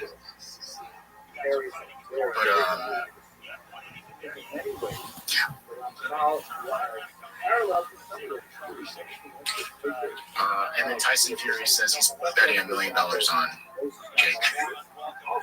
Really? Yes. I love Tyson Fury. But I'm sure he does it because he wants to. Even though he says he's retired, I'm sure he still wants to fight Joshua at some point. Yeah, they gotta make that happen. Because I think Jake Paul chins Anthony Joshua. They fight 100%. If they fight, I'll put $1 million on Jake. $1 million. If Jake knocks out Anthony Joshua, the entire thing is fixed. Yeah, it's just what this isn't how it works. I know it's fun to talk about and get clips and the views talking about Joshua and Jake Paul. If this is a real sport, if it's an actual real fight, did you see what he did to Francis Ngannou? You're talking about that 2-time gold medalist, the world champion that beat Klitschko and got dropped. That guy at heavyweight. This fight should be 30 seconds if this is real. If it goes longer than 1 round, maybe 2 rounds if Jake's covering up, I'll give you 2 rounds. If it goes longer than that, this thing's fixed. The fix is it. And I love Jake. Good for you. Get your fucking bag, dude. And this is what Turkey al-Sheikh says. If Joshua destroys him in the head, I think Jake Paul will come away from it. But if Jake Paul wins, I know that Joshua's finished and Jake Paul does not be ranked. Jake Paul accepted. Now next week I will talk with Joshua about Oof. I mean, he has all the money in the world, so he can make it happen. Just this is it here. It's a catastrophic mismatch that people would tune in and watch because it would lead to the end of Jake Paul. Couldn't agree more. If it's real. Yeah, this would be the tall tale sign, Yeah, this guy's right, Doc. If Joshua loses this one, I will never, ever watch boxing again. Yeah, if you were to lose and get knocked out by Jake, yes. Games that match. Is there any possibility that it's just a random freak thing that Jake could actually There's no chance. There's no chance. And if Joshua semi-takes it serious, like he did Francis, I think it will be way worse than that. If this is real, if this is an actual competitive, legit fight, it's just, I don't live in this weird world and you'll hear people like Brian go, but he's big and athletic. Get all that. And that's great. This is Anthony fucking Joshua, the 2-time gold fucking medalist, heavyweight world champion of the world, the very best to do it. There's not enough hours in the day for Jake Paul to last longer than 30 seconds with Anthony Joshua. In the real world, online we can do our thing, and this can be fun if the build up and all. I get all that. I'm with you guys. I'm the one that's only fucking Conor Floyd. I get all that stuff. If this is real, if it's an actual, highly competitive boxing match, and Joshua trains like he's fighting fucking Tyson Fury or Usyk, this in the actual real world that we live in, no matter what Jake does, should not last longer than 30 seconds. That's the truth, and I love Jake. And I condone what he's doing. But if for whatever reason this thing is set up where he clips Joshua, it will totally take everything Anthony has done. And he's set money-wise, so I don't see him taking a fall, none of that stuff. So I assume this is all real. And if it is real, in the sweet science of boxing, Anthony Joshua should defeat him in about 30 seconds or less. That's real. And it's all good. The ball's on Jake to jump in there with a fucking heavyweight of Anthony Joshua's caliber is nuts. He should get credit for that. But he should get finished in 30 seconds. You've been around both. Have you been around Joshua yet? Never. Oh, shit. Tyson Fury. Yeah. I'm wondering how big of a size difference is, because Jake's getting a lot bigger, but Joshua seems huge. Joshua's so big. He's fucking massive, dude. And talented and technical and all the power in the world. He's about the very best. He's not washed. No, he destroyed Francis. Like, he treated serious on him. Okay. And what do you think is a tougher fight? Francis Ngannou for him or Jake Paul? And Francis couldn't touch him. Literally destroyed him.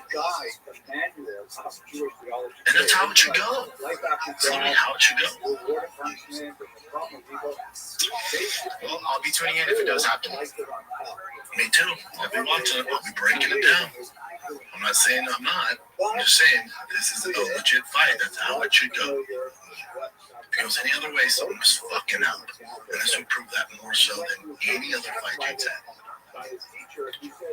Let's take a little break here. If you're looking for the perfect buzz this summer without the hangover, meet Breeze. Spelled B-R-E-Z. An incredible functional beverage company revolutionizing how we drink. Their line of feel-good tonics offers a unique blend of hemp-derived THC and CBD functional mushrooms nootropics to create social relieving euphoric effects without the traditional downsides of alcohol. No, these aren't like your typical edible. Who knows what you're taking, man? I've seen some weird stuff on edibles.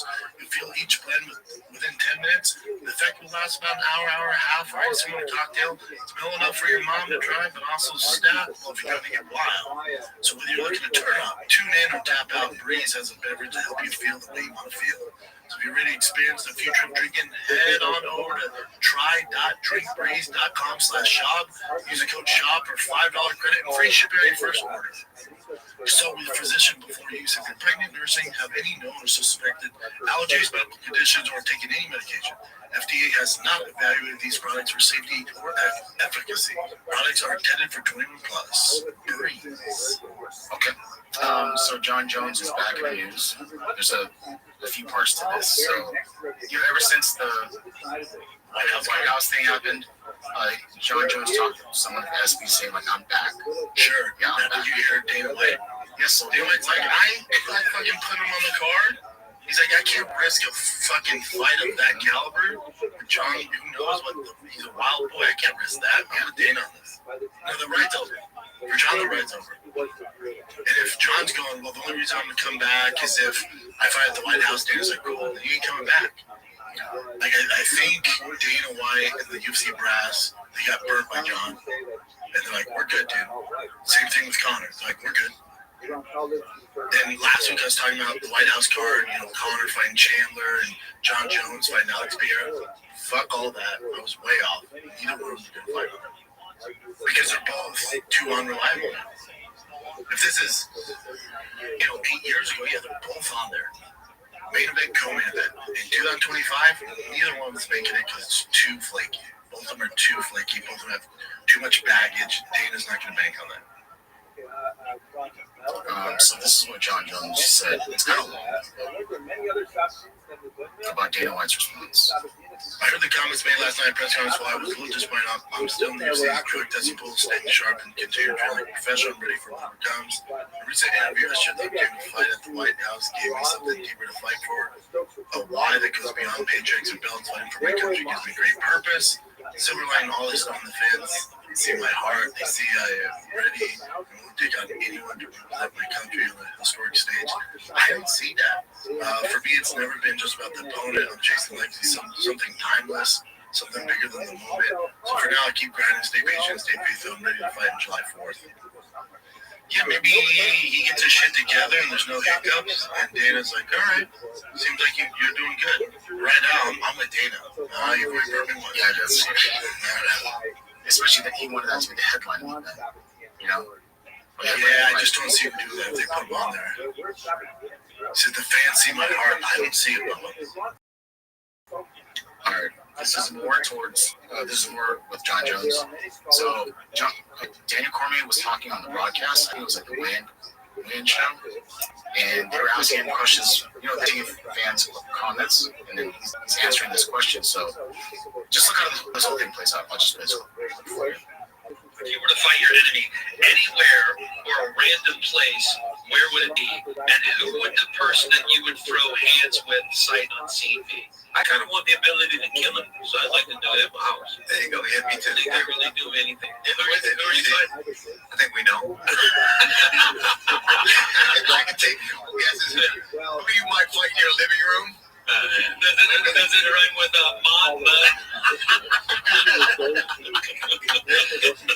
If you were to fight. So that's pretty much it. All that happened. But then John Jones took it as a dig on him. Yeah, so.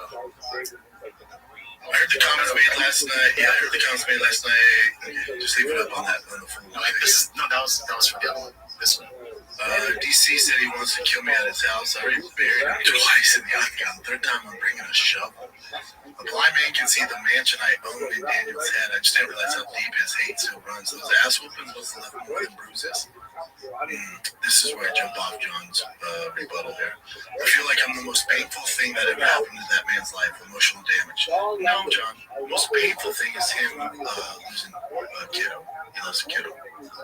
Oh, yes. Different, yeah. Again, I'm like the majority of the fan base. I'm over for John right now, man. Yeah. Until he actually fights, I don't give a fuck. But so Daniel didn't really say anything. It was just other people alluding to it. So it's not like he didn't say like, no, I don't have an issue with John Jones or something like that. And it's somewhere, right? Yeah, and I don't think it's emotional damage. I think it's he lost twice to him and they had beef. Like, who else would DC call out? Like, no, it's just an enemy. That's what I'm saying. Who else? Everyone likes DC. Who else would he go after? But anyways, this is what Daniel said afterwards. I don't dislike John Jones. I think he's fine. Yeah, it's more like everyone else building this up to be this thing. And then John running with it. That stay relevant, stay in the news. I'm over it, dude.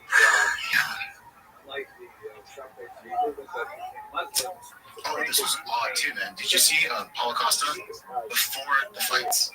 This is a during press conference. No, let me see. More specifically from Chechnya, if he's tuning in this weekend, what's your message to Hamza Chimaev? Yes, you guys know about that already. Everybody knows about that. I have a, mutual great hate. After this fight, I'm gonna send a message for him, but Richard, I need to wait to watch. And because my focus right now is on this guy, so I need to focus on him. But of course, I have a plan after that. And I have unfinished business with one message here, Chimaev. And yes, I'm gonna face him sooner or later. I've been a tough weight cut. Specifically, I've been overweight cut, and also I heard him speaking about it. He's just saying he's focused. Like he's so ramped up, he's focused. Yeah, so look at his eyes there. Jesus Christ. And this is after that. So this is after he won and talking about that thing that happened. You speak about Hamza of the fight at the press conference. You seem to shake when you mentioned him. He seems to miss you that much. First of all, the people say I was shaking. I was shaking right now. Sick or nothing, I didn't use any powder or something like that. I just was very motivated, very focused, very locked in this fight, In the backstage, I was telling to myself the whole time, this is what do you think, you need this victory, I will not be back, this pressure is mine and bad. So basically, it did look odd, but he's just like, in the moment. It could be a weekend thing, him replenishing in his body, season up, or, he's making either way, he did crazy work. He looked like the old version of himself, but he's not getting the revenge. I'm sorry, he's not getting that fight. Not yet. Not yet. This sucks. So Diego Sanchez was arrested because he was in his buddy's car, and then for whatever reason, they were like in a traffic jam. There's an accident, and then there's police there too. But he just started shooting a gun in the air, saying like, Albuquerque, 505. I think that was very good. I'm not and his really buddy, in the building. That is just a he said, picture. like, yeah, But I hope there's something going on with him. He just needs find help. me the next time we get to hear Oh, you. his friend Joe. You don't say. Very much. What gave that away? Remember when he was a fucking slave with that weird movement coach? That was, yeah. But that does suck, and that's kind of like John Jones did something similar too. Remember, like way back, shooting a gun, and then talking to homeless people and stuff like that. Oh, you mean these guys after years of getting punched in the head aren't all there? They do wild shit. Yeah. Overall, he'll be okay, but yeah, it's a felony. Jesus Christ, you can't do that. No. Hello, everyone. I It's hope just you're doing such well. fun. I hope you had a fantastic summer. I'm sure We've got an amazing I don't know how fall much money you 2018 give me my fucking money. semester planned. Yeah, We're going to look at the history of the UFC and its Give me my goddamn money. I already put a This deposit down may on be a little bit $0. unusual to Get the fuck approach out of because if you're looking at McConnell, here's the thing that's about this. So as I say for the audience, so what Jim Rollins says, but Dr. we're McConnell going turns to out put together, I think, 200K, an interesting experimental way, and I hope you like it. 200K settlement check, Basically, the reason for this slightly different solidarity. approach is because I have a fantastic This is not opportunity what free markets from is Kosher about. This River is his Group, decision. which is Here's the an amazing thing, organization McConnell. that leads That these money is ethnographic getting allocated expeditions that are just no matter fantastic what, but down these no matter what. important You being a riverways company around man the world. and not taking Over it the summer, I doesn't was in Spain give you and an Portugal inch looking for of signs of grace of the crypto UFC. Jewish life. This It's does an not matter. amazing There's guys that are compliment more to famous than you whole that are fighting right now that are taking their Spartan settlement. that we The spent UFC studying does last not year. give a fuck. So The UFC this made out fall, in we're Spain. going to They look at got the off history of the Jews of the so Ganges easily. River The Valley. original In the lawsuit was spring, for we're like going to switch over $1.7 to billion. Italy They're because paying out I'm like looking forward $400 million. to northern Italy. And that's already with paid. the They've already Kosher sent that River money out. cruises That money's getting distributed around like 400 people. That money's getting distributed whether you take it or not. So whether you don't take it, it's going to other people. For these lectures are So let's say there's, I don't know, 150 fighters that are in this antitrust lawsuit and they're getting paid. I know exactly how much I'm getting. The fighters that don't take it, it puts more money in the guys that do take it. Because that money's getting dispersed no matter if you take it or then when I not. get back to Brooklyn, we're going to have our traditional biographic series of the biography will be focused on Jews who made history within the Ganges River. And I think there's some amazing choices available for Anyways, let's get started right away. And we should first It makes no locate sense. the subject of our study, which If is I the could just take him to the side and Ganges River. explain to One him of the how, interesting things about if he has kids, like, but he can take this money and rivers invest it for your children. unusual And the UFC, it's not UFC's not going to be a bad matchup. They literally they're don't easily care. crossed in Like when many the lawyers areas, called me, or like, and they are a lot traversable. of guys are worried about taking the money, the backlash to the UFC. I'm like, whoa, stop. Transport I don't as work well for the as UFC. a boundary, a I natural have boundary nothing to between do with them.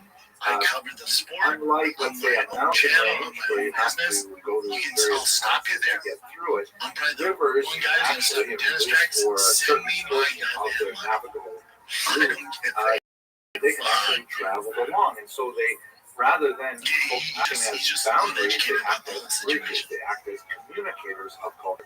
And nowhere is this clearer in Europe than in the that's my Ganges shirt. River. It's better for the rest of It is us. the second longest I get river his in money. Europe, and it extends through It's 10 good. different That money, so that countries. whatever is On 400 million. the No left, matter what. it So begins the let's Black say there's Forest 200 guys that are in the antitrust and lawsuit. then it So crosses it could over be into 400, whatever, 75 Austria. million distributed It across actually 200. Let's say a 100 of them bisects are like, a couple of I don't capital know the cities backlash, like I don't take Vienna, it. and later in Hungary it By the court bisects of law, Budapest as that well. 400 And million it still travels has to get along the border distributed of to Slovakia, those fighters on and that when list. it makes that So I don't southern turn it's a good job. towards That only Serbia, can go up. It can't go then down. That you can only go up. see it So if crossing 100 don't once take again it, to that the money has to get east, distributed and by it goes court of to law to Romania the and Bulgaria, again fighters. along the border, eventually into Moldova and So Ukraine, it does not emptying matter. out into the Black Sea. Does that make sense? In some regions, So, I mean, it UFC's is already paid rather for it. They've flat already, it's already, and that check's already in the mail. They've already paid the lawyers. All the docile, and other all regions it's it's done. quite UFC's rapid already and like, very whatever. difficult to traverse. They're But not going in to the discipline you by taking 20th the money. century in particular, great strides have been made with It's making better this for me if it navigable isn't. through